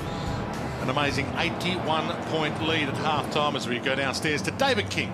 Love how the Swans played, Wayne. They're always an organised stoppage team. We know that their scoring profile over the last decade has been their ability to get on the scoreboard at stoppages. Have a look again today, and the improvement of Sam Naismith is a major component to this. You can see there, 8 goals for to 1 goal to. And if you look at the last 6 weeks that he's been in, they're averaging plus 28 points on their opponent, which is the second best in the competition. Number 1 title holder at the moment that has that mantle is a GWS Giant, so that hopefully will be the first final. But have a look at the guys that are getting their hands on the ball. It's the midfield brigade that we always talk about, always led by Josh Kennedy. He's a freak, he's a marvel. I don't know how he does it, boys. He has been phenomenal. He's had a big day. 19 disposals, 10 of those contested, 2 centre clearances, 6 clearances. It's a huge day at half-time. He's on track. It's going to be hard to give the votes out today. Some dominant performers. Kieran Jack with 16, Mitchell with 15, Lloyd with 15, and obviously Buddy with his 4, Benny McGlynn with 3, Gary Rowan with 4 goals. Yeah, it's the overall strength of the midfield when you look at it. They've got Luke Parker in there who's hard to stop. Kieran Jack, hard to stop. Tom Mitchell's been added to that mix. He's been hard to stop, coming off a 30-possession game last week again. Tom Mitchell and Dan Hanbury is contender for the Brownlow this year. It's a fair lineup in the midfield to go to. So Jack stands in the middle, and Parker's in there with him, and Kennedy. As Naismith goes to the ruck contest with Hampson. And won it straight down to Kennedy. Almost taken by Jack out of his hands. Grimes floats it around the body and in the hole. The mark again is Marsh, gets away. And he drives it long. Rowan having a good afternoon at the office so far. Rance just held his ground. He searches for the line. That's got to be deliberate. It had to be. It had to be. He's smarter than that. Yeah. He's under an enormous amount of pressure, but just made a couple of mistakes late. Centering kick. Naismith jumps in. Hits the deck. Hampson and Heat hits the deck. Kennedy feeds it out. Franklin's on his left. From the pocket. Bends it back. Crowd about to rise as one. Lance has 5. He does have 5. He's on track for double figures, I would have thought. Maybe he can get his 13, which is his personal best. Have a look at this, a clear free kick. I reckon Rance would have gone the other way if it wasn't Gary Rowan chasing him, but the leg speed was too much. And a big slip there from Sean Hampson, just coughs the ball up and they get punished in the worst possible way. How often we see Buddy just lurking at the back. Good finish. He's got his sights in now. Last 3 shots on goal have been very good by Franklin. Hitting the ball well now. Started off with 2 goals, 2. He's now up to 5-2, and from all over the field. But have a look at that on the left-hand side, which you think would be the wrong side for a left footer. Oh, gee, came in hard too. Thought about it on Dustin Martin and then thought better of it, which is good news. Marbia Chol caught by Lear, dragged down, no prior. Has to be a ball up. Ball up, thank you. Battle taking place. Just the one possession for Marbia Chol thus far, but he's put himself in good positions, competing, and the ball hasn't been down there much. Parker almost does get away. Hanbury, Kennedy, they've got the overlap going. Papley turns back inside, almost turns it over. Lloyd, good grab. Handball out of the stoppages really well there. They do have a lot of handballs when it comes to the kick to handball ratios. They're one of the more balanced in the competition, whereas Richmond are a high kicking side. Parker inside. Marsh back to Lloyd. To Franklin within range. And this is for number 6. Well, if he kicks a couple more in quick time, Dwayne, we will start talking about an improbable run at the Coleman Medal. I mean, he was 13 behind when the night started, but all of a sudden he's lining up for number 6 and there's still virtually half a game of football to go. And everybody knows where he was 12 months ago. He had the mental health issues 12 months ago. He wasn't in a good space. It's great to see him back as a person and as a goal kicker. It was only 50-50 from that point on the ground. 21-21 in total he'd kicked. It's just a surprise. You'd think he'd be better than that. Just didn't make good contact with the ball. Geez, Josh Kennedy be getting nervous sitting at home. The West Coast Josh Kennedy. That's right. Here's Franklin again. Just fists it back to the danger spot.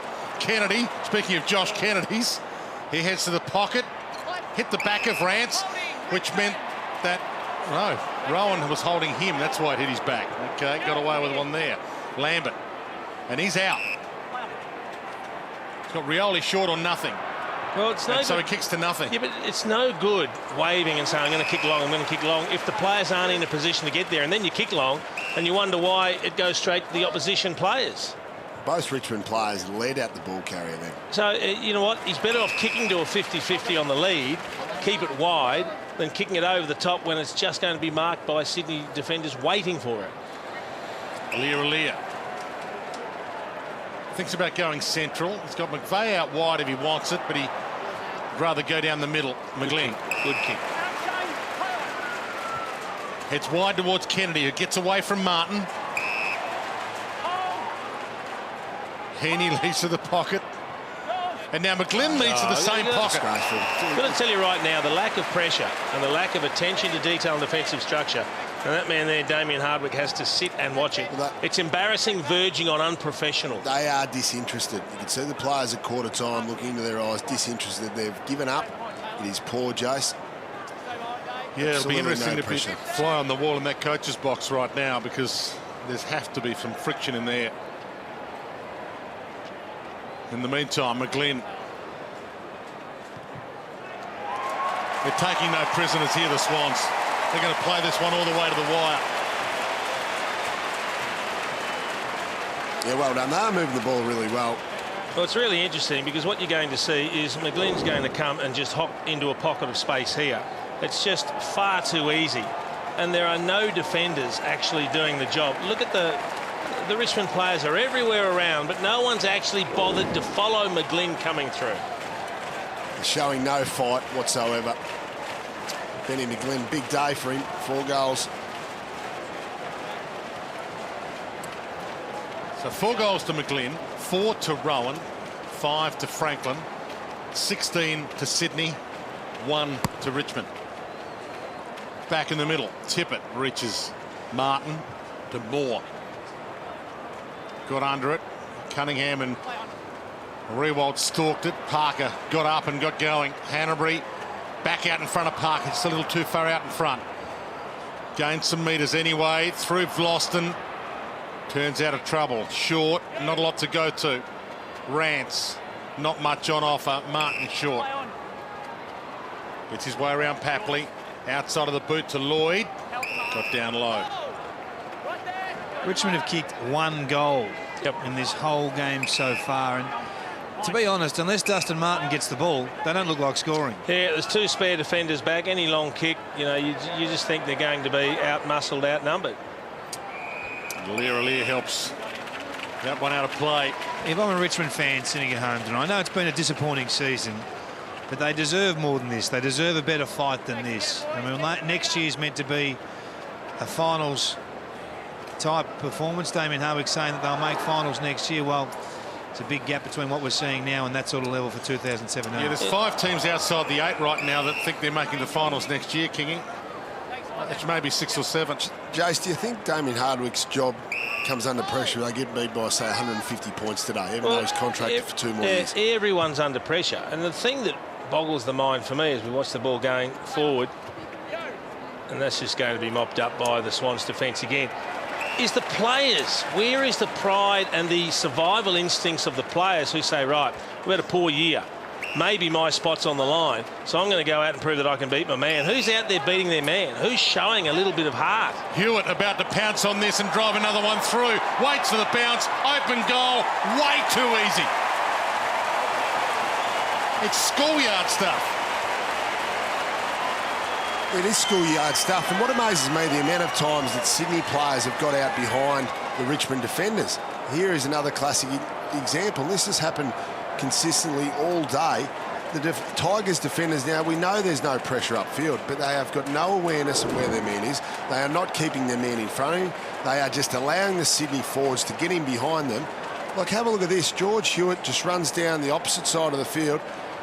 They're not even really chasing. They put in some late chases there, but the bird's already flown. Look at that, 174 to 120 uncontested possessions. That's a shellacking. Mitchell feeds a handball out, Kennedy, and they get another clearance, although Cochin thumps it away to his own advantage. Ran into the tackler, got it up. Rioli, Moore, Ellis sends it long. Aliir, Grundy, they all jump. Chol almost had a piece of it. Aliir parts the seas through the traffic nicely. Got it to Mitchell, and they're out. Jack, not sure Hewitt wanted it. Grimes is with him. Grimes is free. That would have been an ideal situation to actually go quickly forward, but there were not enough forwards there. Too many Sydney defenders, and he had to go sideways, had to hold the ball up. Markov just flicked away by Papley. Got a fingernail on it. Vlosten. Advantage paid. Markov short, just over the head of Rewalt, though it wasn't an advantage at all in the end. Heaney stands his ground. Markov gets a fist on it. Andrew Moore to Markov. It's amazing how a performance in the last round for a team outside the 8 can either give you genuine hope heading into pre-season or cast, you know, a real pall over the future of what you want to do, and it just caps the season off the wrong way and makes everyone think, there's only bad times ahead. Well, Richmond's review is happening as soon as their season's over. This will add some spice to that. A few assistant coaches presuming they're not going to be there. I think most of the assistants are gone. Okay, there you go. Franklin looks up. He drives it forward. Almost Richards got up, got the handball away. Missed by Jack, Martin, Lambert. Revolt one out. And Revolt leads back at the kicker, and he's got it. And that's all he wants, is an opportunity to compete one out against his opponent. He pushed back. It was a little hook lead. And now he gets the opportunity, although it'll take a very good kick from just outside 50. He's one of the few that's trying hard. He's working as hard as he possibly can. Obviously a lack of opportunity, but he's working hard on his man to try and get free. He's invested in this game. He's showing the pride that some of his teammates need to follow. A Mexican wave ringing around the SCG. Never seen that before, Dwayne, during the middle of a game. Well, they're trying to generate their own excitement. Showtime. Rewalt, who's got 47 goals for the year, still has 47. The members up here don't buy in either, Dwayne. To the Mexican wave? Not getting involved, and they'll get some feedback in about 3 seconds' time. McVeigh. That's what the booing is. They don't encourage booing here at the SCG, but the Mexican wave and the members. Yeah, I've got to admit, Dwayne, I'm with the members. I thought you were going to stand up as it came around to the broadcast box. Steve King joins in. He's got enough time down there. Long kick to Jack. He's out here, and they've got Rowan on his own inside 50. And now Franklin over the top for the easy one. Rowan tries to get back. Franklin's still there. He sits it on Franklin's head. He's up. He's got it. Seriously. Sydney are playing witches' hats at the moment. They are playing a bunch of witches' hats. They are doing as they please. Players are getting loose. No one's tracking them. And Franklin coming in for number 6. 6 goals, 3 to be exact. And we've got a quarter and 11 and a half minutes to come. Rightio, let's just have a look at this now. Gary Rowan there on his own. Buddy's there obviously with his man, but Gary Rowan here all by himself. How does this happen, Jace?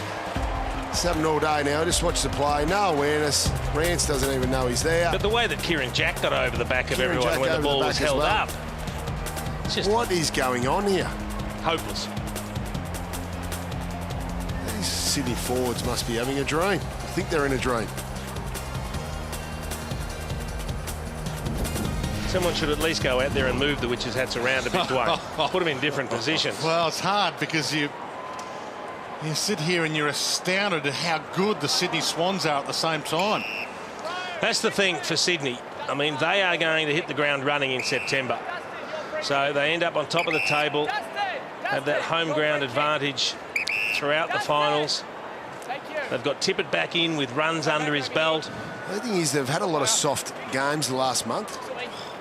Dangerous pulled kick. Might still work. Elton. Back out to Grigg.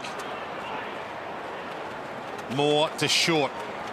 Tracked down by McVeigh. Pressure on his kick. No tunnelling free. Cunningham gets back. Edwards with him. And they take it on again from defence. Hewitt goes inside to McVeigh, to Parker. Franklin screaming for it long. Ball loop towards Tippett. He gets the handball up just in time. Rowan, he hands it up to McGlynn. He goes for home and drills it. Epic stuff from the Swans. He's got 4. He's up to 5 goals now, Benny McGlynn. He's having a field day. Franklin up to 6. Just have a look at this. They're moving the ball really well. Jared McVeigh, anytime he gets in his hands, he always gives it to a teammate. The handball's been really clean through the centre of the ground. They do handball well. They're one of the best handballing teams in the competition. And a nice finish there by Benny McGlynn, who is having an absolute field day with his 5th. 5 straight. Let's have a look at the scorers. They're all contributing. Pretty handy score sheet, and we're only 10 minutes into the 3rd quarter. They've got 19 goals on the board. There's only 6 goal scorers. Back in the middle. Right now it is a party here. Hope you're enjoying it wherever you're watching. Almost a ripper pulled down by Rewalt. Ball blown long. No mark, off hands. They might have to run a behind through. At least they've scored. just talking about those opponents, the only question mark will be Sydney haven't really played anyone of note. The Rewald Flies trying his hardest. They've played North Melbourne, St Kilda, Port Adelaide, Fremantle and now Richmond in the last 5 games. None of those sides are in form at all. So whether they're battle-hardened coming into September will be the only question mark I would have. We talk about the premiership predictor, that top left quadrant a lot, to score on average over 100 points. The Swans needed 143 points to get into that zone today. I didn't think that was a chance. I'll tell you what, they'll blow that away. And they're on track for their biggest ever win against Richmond. They might be on track for their biggest ever win ever. Hanbury heads toward Heaney. He's got Naismith out wide, or Franklin. Who does he want? Franklin. Hold on, Franklin. Free kick to Lance. And he will line up again. And 50. So it's a 50 to Heaney. It'll go to Heaney. Although Franklin was given the free kick first. It's got to go to Heaney. Okay. It's in the goal square. It's 1 metre out from Franklin. goal. He's got 6, by the way, Franklin. Isaac Heaney has a laugh. He'd be flat buddy thinking, hang on, here's a gimme. You've got to give it back.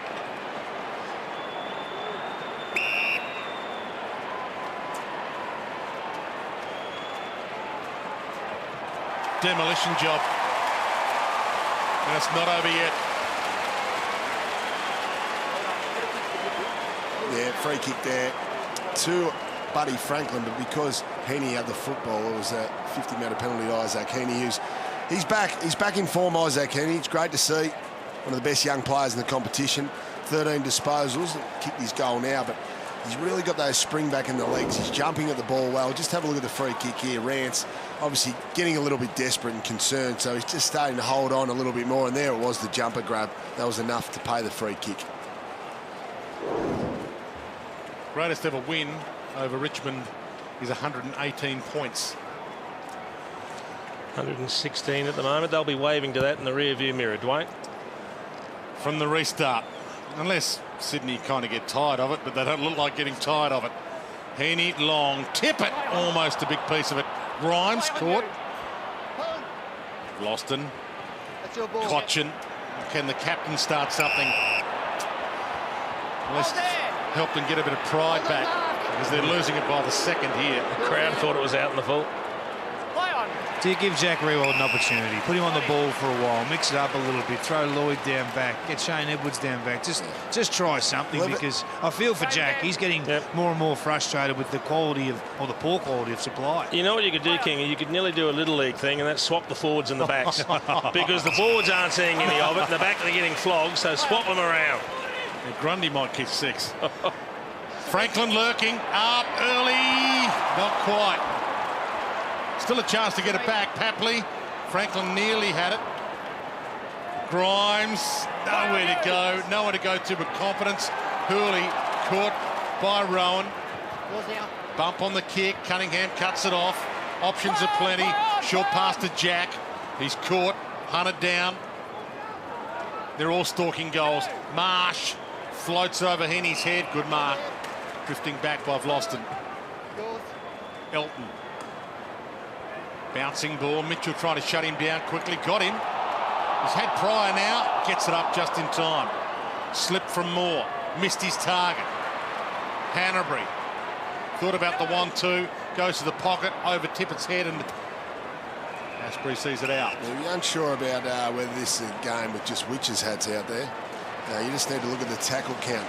Richmond have had 3 tackles for this quarter, and we are 18.5 minutes into this third quarter. Sydney have only had 5, mind you. But they've had the ball. This is non-contact game of football. This is like Oztag. Early leap by Aliir, edged out illegally. So it'll be coming back to Sydney's attacking 50. It's relentless pressure.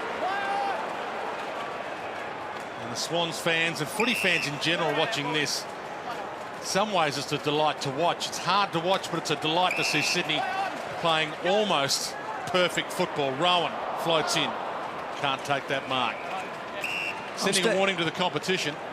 They are, Dwayne, but I'm staggered by Richmond's zoning defence. I'm not sure how effective it is at the moment. They just seem to be zoning the space that's not being utilised by Sydney. Oh, I can tell you how effective it is, Kingy. It's completely ineffective. Is that because the one-on-one they had earlier didn't work? No, I'll tell you what happens is they hop in the zone and then they don't move. I think they just have to stand still. Early around his body. Rewalt may be thrown out by Lear this time. Not paid. Smith gets back, the ever reliable. Put his head down, got himself a high one. Sydney. Hold there. And he goes back to Grundy. Play on. Play on. You. Lloyd. Heaney works hard. No arm slap free. Ball to the back. Grimes. Sidestep. Vlosten turns it over. Kennedy. Arms free. Heaney. Well, they're starting to tire a few of the Swans. Mitchell scrambles it. A lot of players slipping over too. There's a bit of mud underneath the surface. A lot of rain in recent weeks up in Sydney. Short. Long. Over the head of Hooley. Ball in. And they're dangerous from stoppages. Sydney, as you know, especially inside forward 50. See the frustration.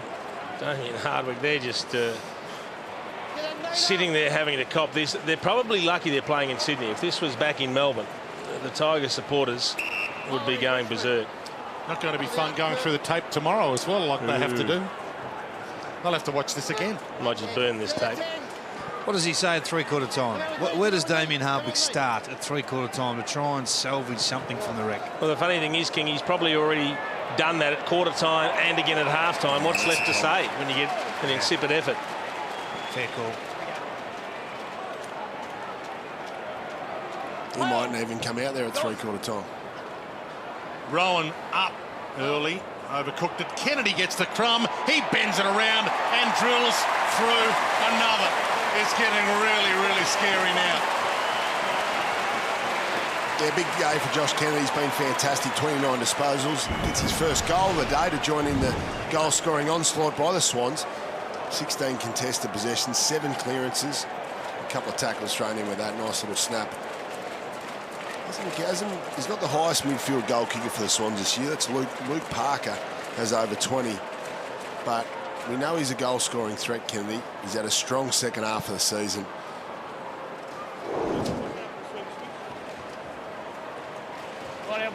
Impressive numbers late in the third. It's appropriate we're playing at the Sydney Cricket Ground because the Swans are running up a cricket score here. Yeah, maybe the double ton. They're on 136 right now. Hampson knocks it down to Grigg. Launches inside 50 and Elton launches at it. Hurley didn't dispose of it legally. Hold that mark, please. Play on. Lloyd to McVeigh. Yours now. Keeps it low. Rowan loves to really stretch and get it at its highest point. And he blasts it. Heaney could be the leaper here. He's up early. And well read by Grimes. Hasn't landed all that well either, Heaney. 2-on-1. Ellis knocks it away. Kennedy hunts him down. Didn't grab him. Time to kick inside. Options are plenty. Knocked away from Hewitt. McVeigh. Handball targets everywhere. And Mitchell. You can hear the voice by the Sydney players with their ground microphones. Fantastic direction. A lot of voice. I don't think we would be hearing anything from the Richmond players. Hanbury backs back with the flight. Given this scoreline, finals next week, still putting his ribs on the line. Lloyd had a chance. Hanbury lays the tackle on Edwards. Handballs it back. Markov to Martin. Somehow to Edwards. That worked well. Grimes. Hooley. Grigg. Elton's out the back on his own. He's got Rioli inside, or Rewalt, and he gets Rewalt.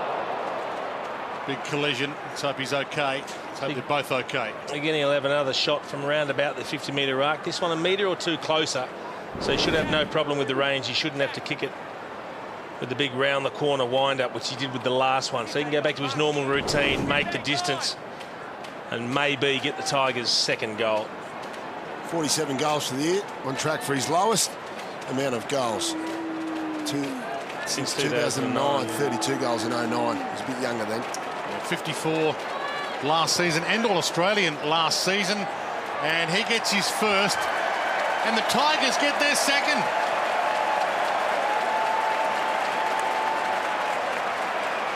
You can hold his head he can at least hold his head up because he's trying really hard, working really hard behind the football. Obviously, you wouldn't be able to see it most of the time on TV because the ball is not down that end, but he's doing a lot of work on his opponent. He must be starting to think, what have I got myself into playing in this Richmond forward line? Question marks about Trent Cotchin's captaincy, why Jack Riewold's not the captain. Those questions will be asked again this week.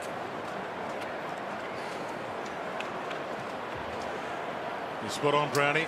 There's going to be quite a few questions that need answering this week, and Damien Harwick is going to have to come up with some pretty big answers come that review.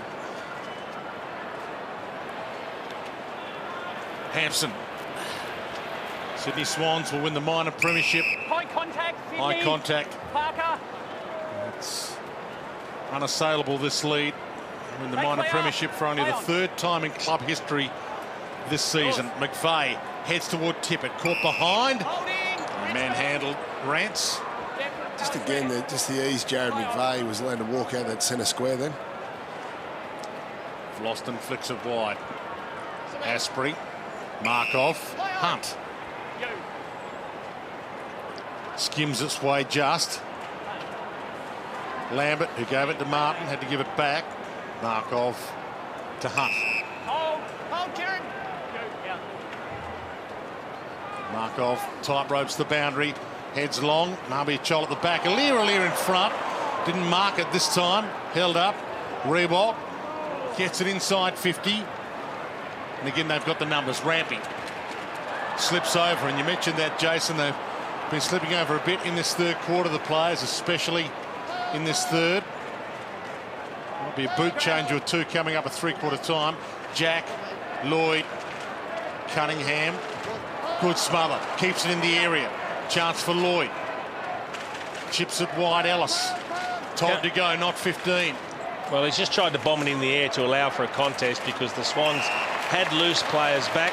Dane Rampy was the goalkeeper, but in the end, they still didn't get there to compete. That was an uncontested mark. And see, for me, it's not even about numbers now for Richmond. We speak a lot about stats in this game. But for me, I just want to see effort from the Richmond players, and I'm not seeing any of that. Papley takes off. He's got options down the middle. There's a chance to add another late one here. Little 1-2 with Jack and Hewitt. Had to go back and get it. Still 90 seconds left to manufacture a late one. McVeigh looks up. He's got the leaders inside 50. Pulled the kick short in the end. Flicked over the top. Heaney. Oh, the flick back to Jack. Straight down the spine. And another one on the board. That's 22 now. Been really impressed with Isaac Heaney. Another really fast handball to set this goal up by Kieran Jack. Led out the first time. He wasn't able to take the mark.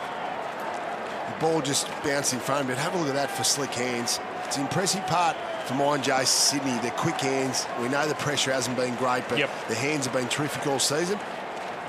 They're a brilliant team. They are a brilliant team and deserved premiership favourites.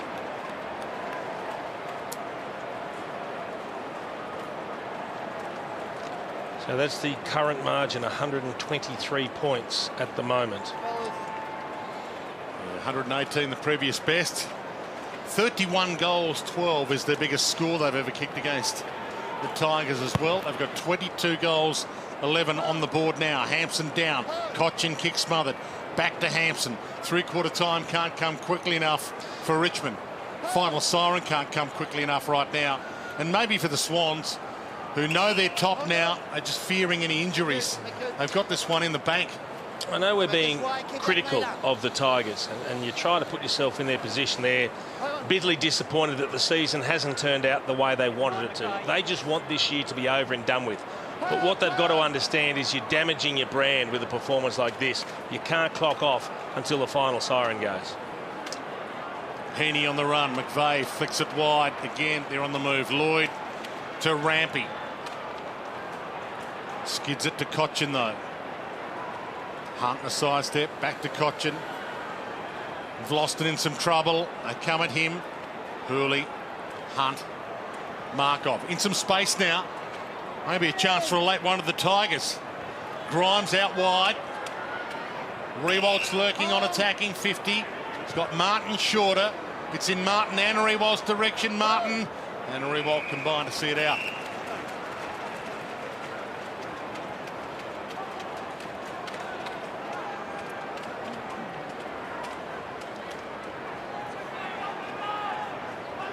You can hear a pin drop all of a sudden, and the crowd stopped roaring.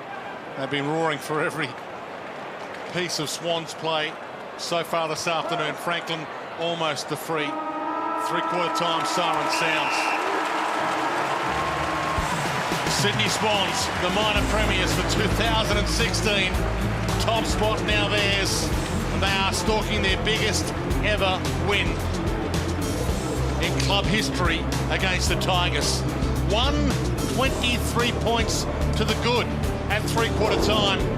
We've got another quarter of this left.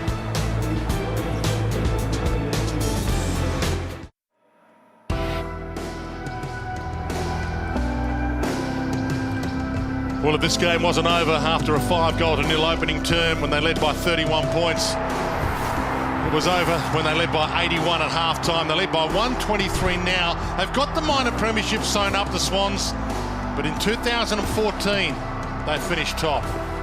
And what a bitter end it was. Easily beaten in the grand final. How will it end in 2016? They will enter the finals from top spot with home ground advantage through the finals, and the way it's shaping up with a full list, and they will be the premiership favourites and the team to beat. David King's been watching it from ground level. Welcome back to you, Kingy. Thanks, Dwayne. Well, Jack Rewald called them in. He gave them his opinion on what he'd seen the previous three quarters, and then the captain grabbed them. They had a fair bit to say while Damien Hartley played with the Magnets. The Magnets not the answer here, not at three-quarter time. It was to ask for a response and effort. The Richmond fans deserve more than this, and hopefully we see it in the last 30 minutes. Yeah, whether the Swans put the cue in the rack, as we mentioned earlier on, they've got a week off, as all finals teams have a week off next week. So where once upon a time they might have put a couple of players in cotton wool with next week in mind for a first final, that's not happening, of course, this year. Tigers left the queue at home. Main thing will be just to put it in the rack. Main thing will be for Sydney players just to still stick to their process and the right habits. Don't get into bad habits in this last quarter. It's funny, if you try to take it easy, that's often when you get injured. Yeah. If you've just joined us, Lance Franklin has 6 goals, 3. McGlynn has 5. Gary Rowan has 4. All the Richmond players, the Richmond forwards huddling together just inside 50, trying to create some space, trying something different. At least they're doing that. And to start the quarter, the Swans have 22 and the Tigers have 2. Naismith with the flick down, and Jack gets them out of the middle immediately. Heads to half forward, dropping back. Hunt with the flight. Good grab. Stay clear. Play on. And they've got months to think about this. In about 32 minutes' time, the Tigers, they might as well leave nothing in the tank. Cochin short. Asprey. He launches. Naismith gets back, and that's a good grab. Wasn't a great kick. Wasn't to the advantage of his teammate. Cunningham inside. Mitchell. A lot to like about Naismith. The more we see of him, the easier he is to like. McVeigh long. Hanbury in a 1-on-4. Always going to be thumped away from him. Markov gets there. I think Asprey's hurt too.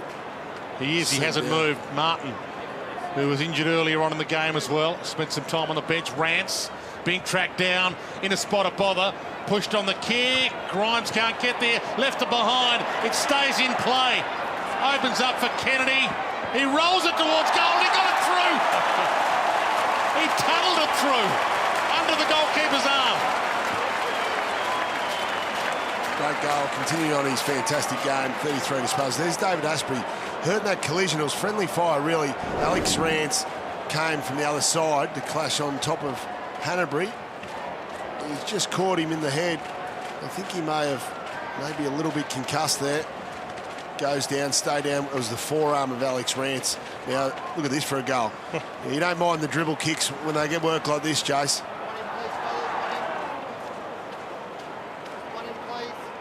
Is that okay by you, Jess? Anything that's a goal's okay, but poor Dylan Grimes, he was stretching for the ball, and the only thing he did was keep it in as he fell over the boundary line. Again, the biggest win ever over Richmond by the Swans is 118 points. They're about to blow that out of the park. Naismith with the clearance. Back to half forward it travels. They're wearing out the grass on their attacking 50. It's down there so often. McGlynn, Franklin short, lace out, and Franklin's got it.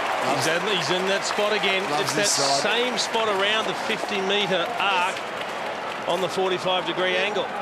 This for number 7. Has been hitting them well from this angle. His last shot at goal, he just didn't make good contact at all. These ones haven't been bending a lot. They've been going pretty straight. So that's just tonight. He's kicked 4-2 from this sort of area. Set shots, not on the run. Struck it pretty well. Needs to bring it back, though, and didn't. More of a hook run than normal there. It was, absolutely. He went sideways left to hook that one around. There's Asprey. Looks to be okay. If you've just tuned in, yep, that's the score. Hooley heads wide. Grundy. Franklin backs back.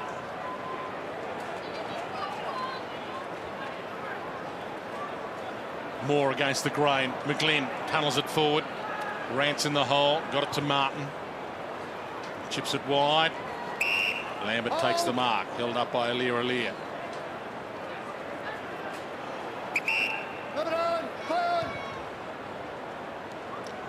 Grundy third man in. That was always going to happen. Grundy rolled off his man. His man had led into congestion. And then the Richmond player just kicked it long down the line when clearly Grundy was free. Great body work from Rampy on Rewalt. He just negated any running opportunities Jack had. He's frustrated him. Jack wanted to push back towards goals. He just wouldn't let him get goal side. And you're spot on, Kingy. They're always on the same page, their defenders. They all know what each other's doing every time. Terrific chemistry. Yeah, Gloston gets it back. And they've added, as David King mentioned earlier, so many new players to that defence. Alir, one of them. Ball to the back. Lambert attacked it well and then could have done a little better rather than towing it off the deck. Rewalt went the man, not the ball. Rampy went the ball. Hewitt, Grundy, Alir. And Callum Mills to come back into this lineup for the first final. Gloston hunted down Hanbury. Jack short. Heaney, great grab. He just hung in the air. Got a really good vertical leap. It's been on show tonight.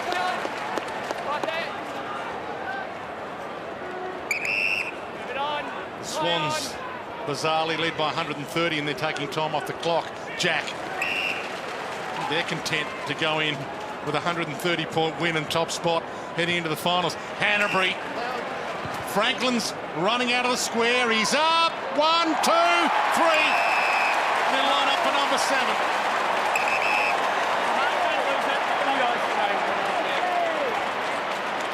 He's comprehensive. He's coming up for goal number 7. He's kicked 6 goals, 4 from 15 kicks, 15 possessions, 10 marks. He's got 7 next to his name. Settled in. We've still got 16 minutes left.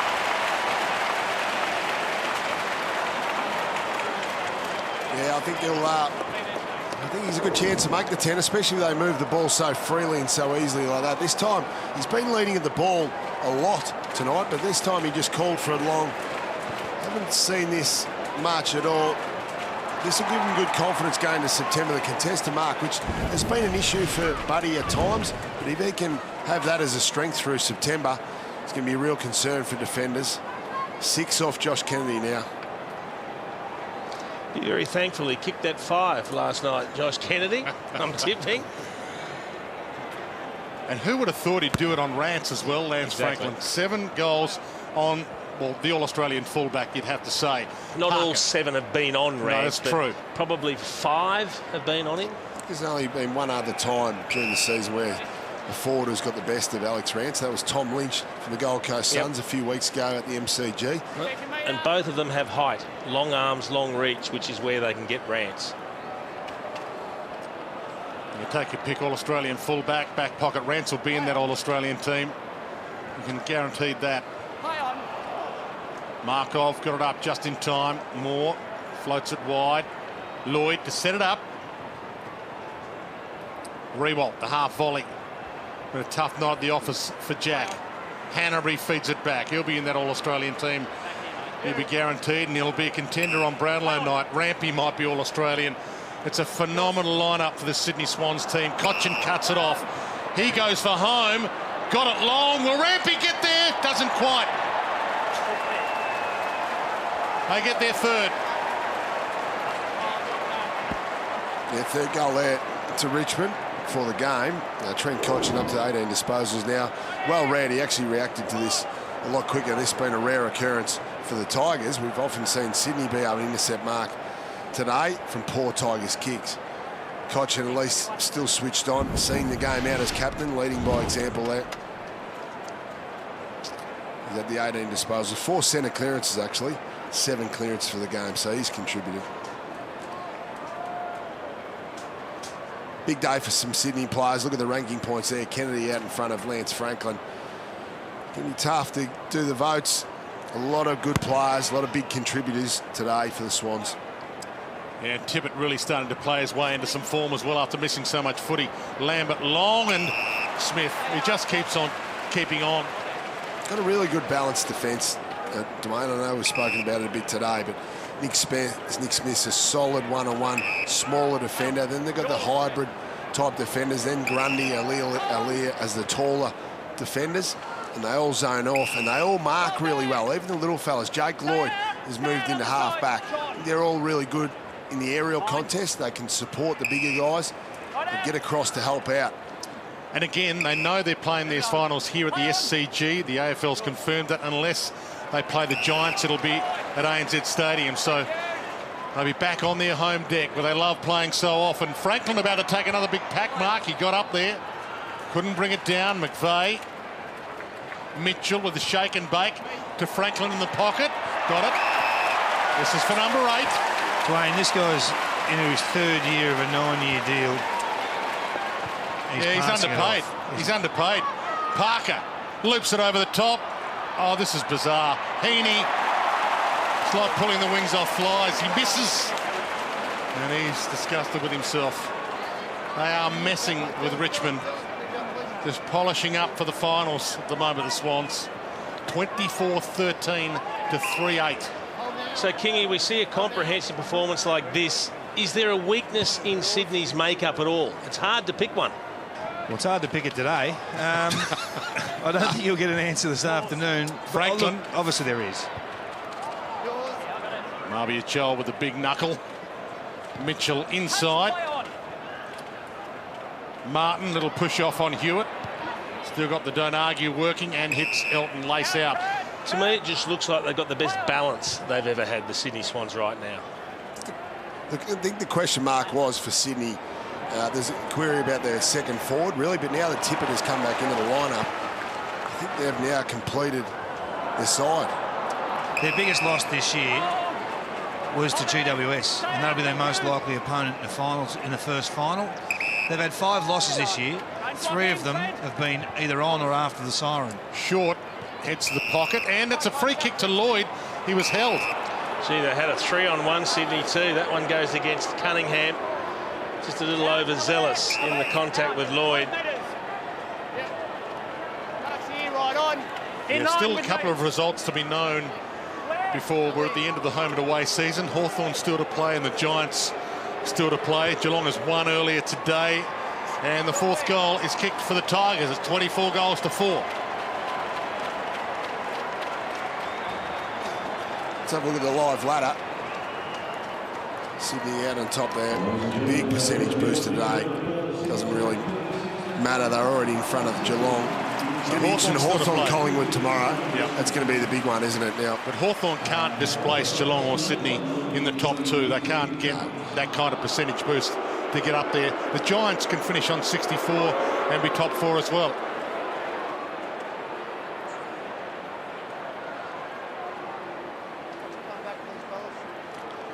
Yeah, there it is, confirmed. Sydney Swans, only the 3rd minor premiership in club history. 157 to 32. It's interesting, though, particularly this century, Dwayne, when you look at the minor premiers, doesn't always, in fact, as often as not, it doesn't translate into premierships. Yeah, Smith. More often than not, the top two end up playing off in the grand final. That normally happens, but this is a variable year with the week off next week for all finals contenders. And your three, Brown, I don't think you finished on top at all, did you? No, we didn't. The Hawks have had a couple of premiership wins where they didn't finish on top as well. It's a big advantage, though, for the interstate sides to get that home final and double chance, isn't it? McGlynn caught high, not paid. Franklin just didn't quite find it on the lead. Greg. The only thing is it may be mitigated by the fact that it's a home final for the Swans against GWS, which is effectively out of GWS's ground. Yeah, even though it's at ANZ, not as spotless, it is in the west of Sydney. But the Giants haven't played at ANZ this year, so... Moore. To Moore. Ellis. Rowan couldn't wrap him up. Martin, another possession. Rewald gets there for the chest mark. Just on that point, Dwayne, their training facility, GWS's training facility, is out at Homebush. Yeah. I'd be interested in whether they've actually trained on ANZ Stadium throughout the season, even though they don't play there. They'll certainly be looking for a training session there this week if they are playing a final. Yeah, they both might be. Rewald. And that would be arguably the biggest game of AFL ever played in this state. Sydney versus the Giants in a final. Rewald. Struck it pretty well. It drifts a little. It drifts too much. Again, 118 points is the biggest win the Swans have ever had over the Tigers, and it stands at 124 right now. Do you think this sort of loss affects the ability to attract free agents to the Richmond Football Club at season's end? It affects just about everything in my eyes. I mean, this is just the worst disaster that Richmond could ever have anticipated. Yeah, that sums it up, I reckon. I think the main thing is this: they'd want to have all their stars re-signed, or what are left of their stars, because the stars would want out. What do you reckon Dion Presti is doing as he's watching this game? Well, they might hope he's not watching. It's better. Aliir takes off, gives the don't argue on Rioli. Blows it long, goal square. Naismith up, almost beaten, knocks it down. Parker tucked into the pocket.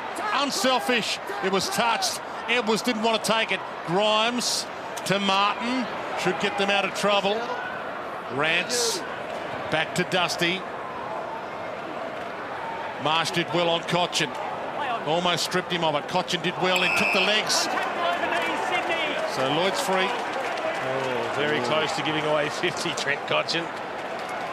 Mitchell. Still giving the umpire a spray, but you know, he dived on the ball and he took out the legs of the opposition player, and you can't do that. Franklin wants it in the pocket. In that scenario, ideally they want Cochin to keep his feet as he attacks the ball. Ball thumped down towards Franklin, who was stalking it in that pocket, and knocked away. There's Rance. Punch that through. Yeah, frustrated here. I mean, you can't do that. That's dangerous. Yeah, he could claim that he was pushed. If you pushed, it's not a free, but he wasn't really pushed. He had a hand on him, but he wasn't pushed. Hurley blasts it. Aliir, and a big fly by Hampson. Almost a throw from Mitchell to tip it. Got his way free somehow, then dropped it. Rioli. Looks like he's limping as well. He's got a few months to get over it.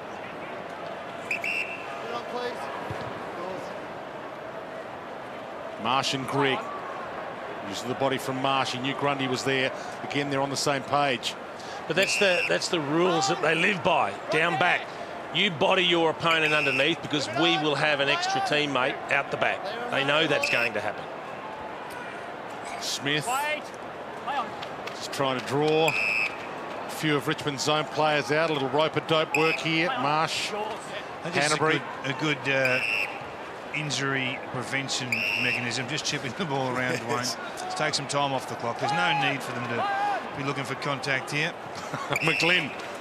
They should keep going backwards here, McGlynn, rather than launch it to Franklin. I'm hoping for the launch for Franklin, to be honest. He heads wider to the pocket. Oh, and that is what happens if you get one to the pocket. You could get an injury. Hewitt dragged down, dispossessed. Chol left it behind. Funneled out. Richards. And they'll get a ball in. I don't think Buddy Franklin will be happy if they chip it around half-back for the rest of the quarter. No. He would still think he's a chance to get 10. So Hanbury's okay. Oh, geez. He's so tough and courageous. Well, Luke Commits every time. Parker had great awareness and he pulled out of the collision, which was smart. Jack trying to thread it inside. I think a little of the intensity's gone, Dwayne. Yeah, it has, but as you would expect, well, it's gone from Sydney. It was like this the whole game from Richmond. It's the understatement of the century. I was hoping for another 7 goals. They were close to chalking up a 200-point score here, the Swans, but they've just dropped off. Naismith, the flick back. Cochin toward Cunningham. Short. Almost had it. McVeigh got a kind bounce. Sends a low ball inside 50. Ellis takes the mark, and he's got the spare men wide, although Aliir about to shut down Rioli. He waited. He must have lost track of the ball there, Aliir, I think. Hunt. Or Rance. Go and kick a goal. Take a bounce. Got a little nudge on the mark attempt. I reckon he had visions of getting goal side of the last line, a bounce and a goal. Kick just wasn't deep enough. Hasn't kicked one all year. Would have been nice for him. Kick one back on. Would he give it to Buddy if he kicked one back on him? You'd like to. Hunt. Buddy just pointed up to the scoreboard. Yeah, if you have just joined us, Franklin's got 7. 7 goals, 4. Long ball, and Edwards. It'll be a Cochin free, even though Edwards pulled the mark down.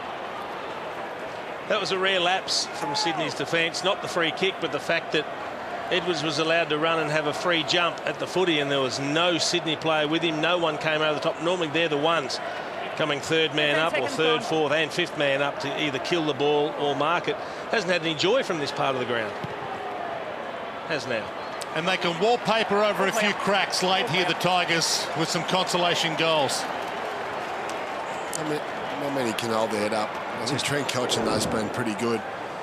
78 clearances. There's the free kick. Just wrestled out of the way there by Aliir. Dragged out. Definitely free kick.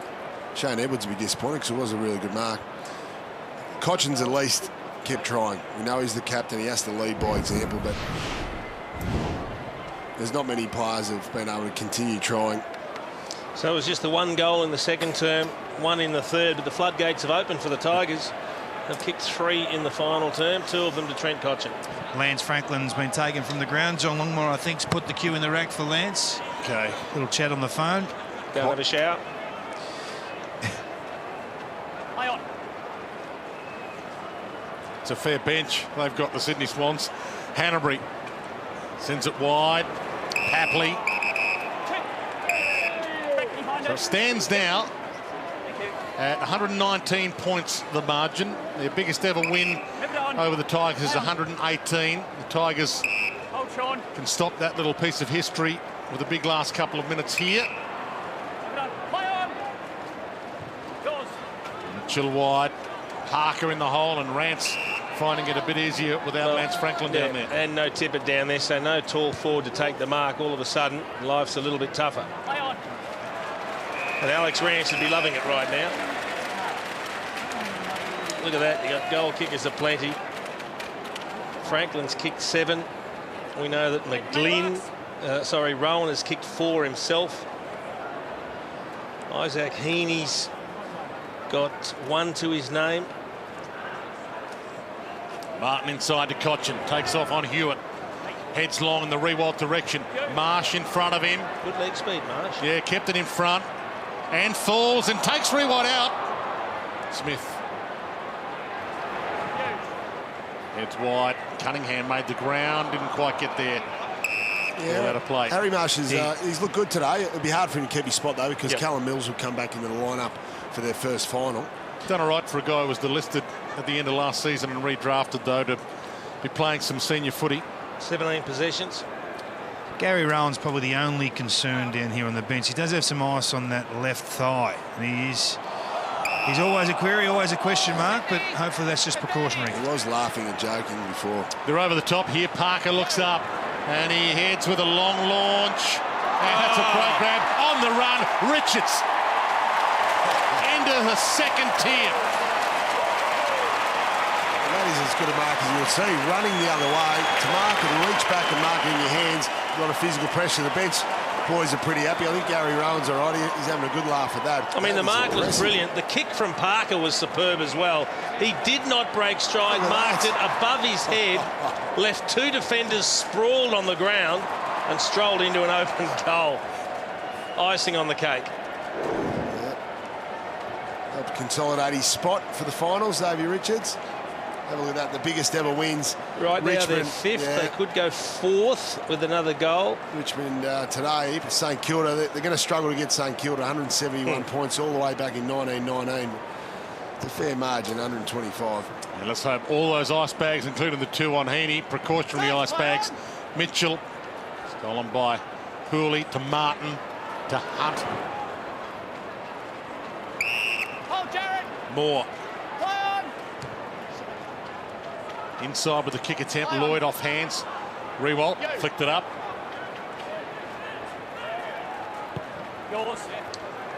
Moore gets there and holds it. Callum Moore about to send it.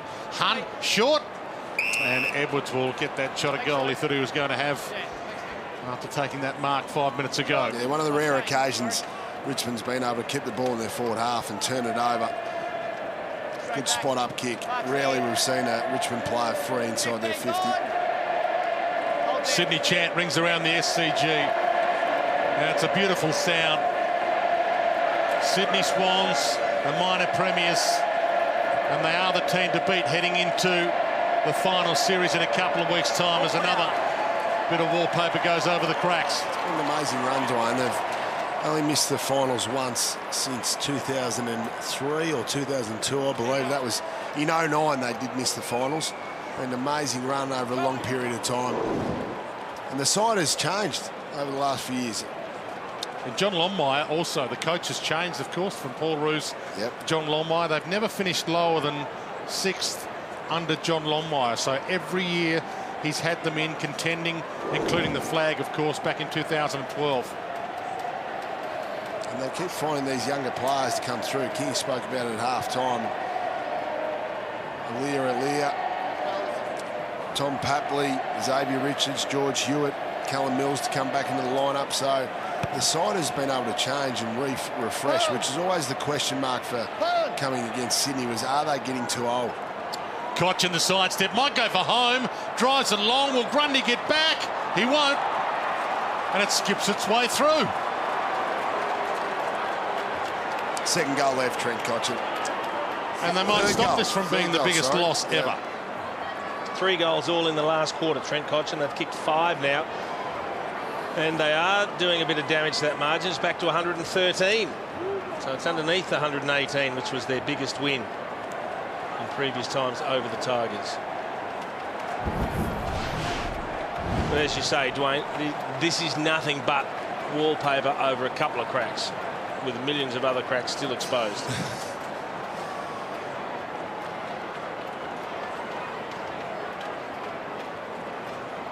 Majority of the crowd have stuck around, but they'll be back here in a couple of weeks when the Swans host their first final. Yet to know which opponent that's going to be. Elton backs his way out. Martin, little push off high, got away with it. Moore. Rampy front spot. Almost unpassable in defence again this year. So you're guaranteed all Australian, boys? I would think he has to be, doesn't he? Yeah, I think so. He's played tall, he's played small, he's played medium. Gets good numbers possession-wise as well. Rance goes back. He knew Hurley was there. Cunningham knew the ball was going there. Couldn't get back quickly enough. Moore. Hunt. Ellis. Lloyd. Marsh in a one-on-one. Rewalt worked his way to the front, did well, good hands. Just beyond his range, though. He just called for the ball to be kicked. He didn't want to lead because he didn't have the pace to break away from Marsh. He just wanted it up in the air to work him one-on-one. Looks up for the pass options. Overcooked it to Edwards. Parker knocks it down. McGlynn dragged down. He's hoping for no injuries now The Swans have got bigger fish to fry. In a couple of weeks, Richmond will head into the summer with a massive review to come. And this will add some spice to that review.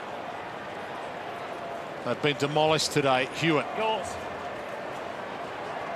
Jack holds his ground in his return game. Good to see him back after missing last week. McVeigh doesn't want to blow it away. Not 15. Umpire makes them keep going. Jack. Big numbers now. Sydney plus 6 players over 30 disposals. McVeigh, Jack, Lloyd, Hanbury, Mitchell and Josh Kennedy with 36. Grundy wide to Smith. He can take off if he wants to, but you get the feel he doesn't want to. They'll just keep hitting targets for the last minute. Got loose players in space if he wants them. Yeah, Naismith's his only tall target, and Marby Chol takes the mark. A really unusual option from Nick Smith. He kicked to a 1-on-2 when he had loose players everywhere. Cochin drops it. Hurley takes off. Vlosten gave it back to him. Over the head of Rewalt. Rampy through his hands, a rare blemish. Marsh knocks it away to Smith. They're pretty much cooked, the Sydney Swans, but they've given it everything they've got in this game up until this point of time. Unusual mistake by Rampy. Did a lot of work behind the ball to get into that front spot. He's had a really good year, as we've spoken about. Might be a few Sydney-siders in the All-Australian side. Rampy, Grundy was spoken about earlier in the year. Then, of course, you got Williams, Zach Williams, and Heath Shaw over at GWS. Kennedy gets his way free, but the minor premiership is Sydney's, and they've done it in the final home and away game of the season in emphatic style,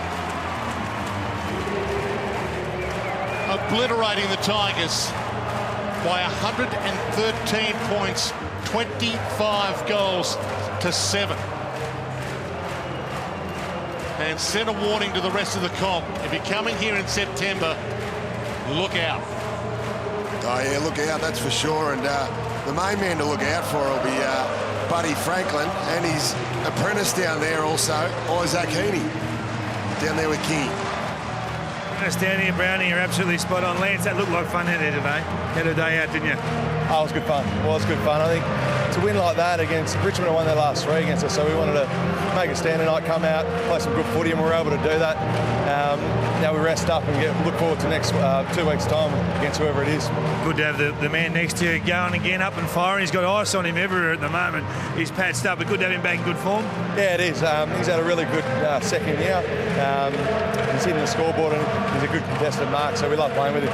Isaac, what's it like playing next to the big fella? We haven't really delved into that too much. I'm a bit starstruck, to be honest. He's obviously a bit of a freak of the game, and it's pretty special to play again alongside someone like Buddy and Kurt Tippett. Good to have him back, and it's just good to get a solid win to go into finals. Yeah. What does it mean to finish on top of the table? I mean, it is an even season. The top 4 or 5 sides have cleared away, but it is important, isn't it? I think we'll go for that top 2, so we end up on top of the ladder. So it all starts again in 2 weeks' time for us. Whoever we play, we've just got to come out and play that with that intensity, and then we're a good chance of winning. ANZ Stadium versus SCG doesn't matter, Isaac, does it? No, I don't think so. No, I think we'll go in with a bit of confidence. So, no, we'll look forward to it, have a week off, and be ready for everything. Naismith, Sam Naismith, I want to ask you about him. He's one that's just come from nowhere over the last 6 to 7 weeks. He's had a fantastic impact on the midfield. Yeah, he has. He obviously gets his hand to the ball and gives the midfielders first use. And I think he's had 6 or 7 really solid weeks. And we love having him in the team because, as you said, he gives our really high-quality midfielders that first look. You're hoping to play the Giants. It'll be a magnificent atmosphere up here, the biggest game in New South Wales that we've ever had, if that were to be the case. Yeah, it'll be huge. They're obviously, I think they've got to win against North Melbourne tonight, and then we'll see what happens. But it will be huge for New South Wales football and AFL in general. Congratulations on the home and away season, boys, and good luck in the finals. Cheers, King. Yes, the Sydney Swans finish on top of the AFL ladder. Jeep Super Saturday here. We've got a big game coming your way very shortly to finish off the night. But Oh, big day of football and massive wins by both the Sydney Swans and Geelong. We're going to recap all the highlights of those games as well throughout the night and give you all the latest footy news. So the Cats winning by 111. The Swans, who led by 20 goals at three-quarter time. The final margin there, 113. And the other big result, of course, was at the MCG, where the Bombers were terrific against Carlton, winning by 24 points. And it all leaves the AFL ladder looking like this. At the top, it is the Sydney Swans, who will finish on top on percentage, clear of the Cats. 68 points, both of them, 17 wins and 5 losses. Adelaide slipping down the ladder as the round continues after their loss last night. At the moment, West Coast retain 4th position, but of course that'll be under threat from Hawthorn and from the Giants, the Bulldogs and North in our game still to come up against the Giants. So we'll look at the bottom end of the ladder later on. Essendon's win, not enough to take them away from the wooden spoon at this stage, but you never know, that can change tomorrow with Brisbane's game against St Kilda. All right, we're off to a break, and of course one of the pivotal players will be Todd Goldstein tonight, and let's check out one of those Rexona pressure moments with Todd Goldstein. I think pressure is, performing in front of 60, 70,000 people. All the focus on me for the first centre bounce, knowing that the whole crowd, the whole stadium is waiting for that first contest. I get the first opportunity to have an impact on the game and to set the tone, and that in itself brings the pressure. So it's about making sure you're as calm as you can, and all that adrenaline's been pushed into that first contest. You try and focus on what your processes are, and for me it's where am I going to hit it, what's my opponent likely to do.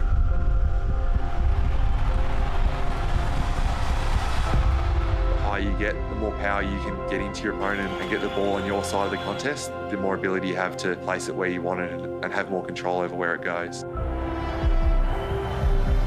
The team that deals with that pressure and can subside it the quickest, that's the team that often wins the game. In the moment of pressure, Rexona, it won't let you down.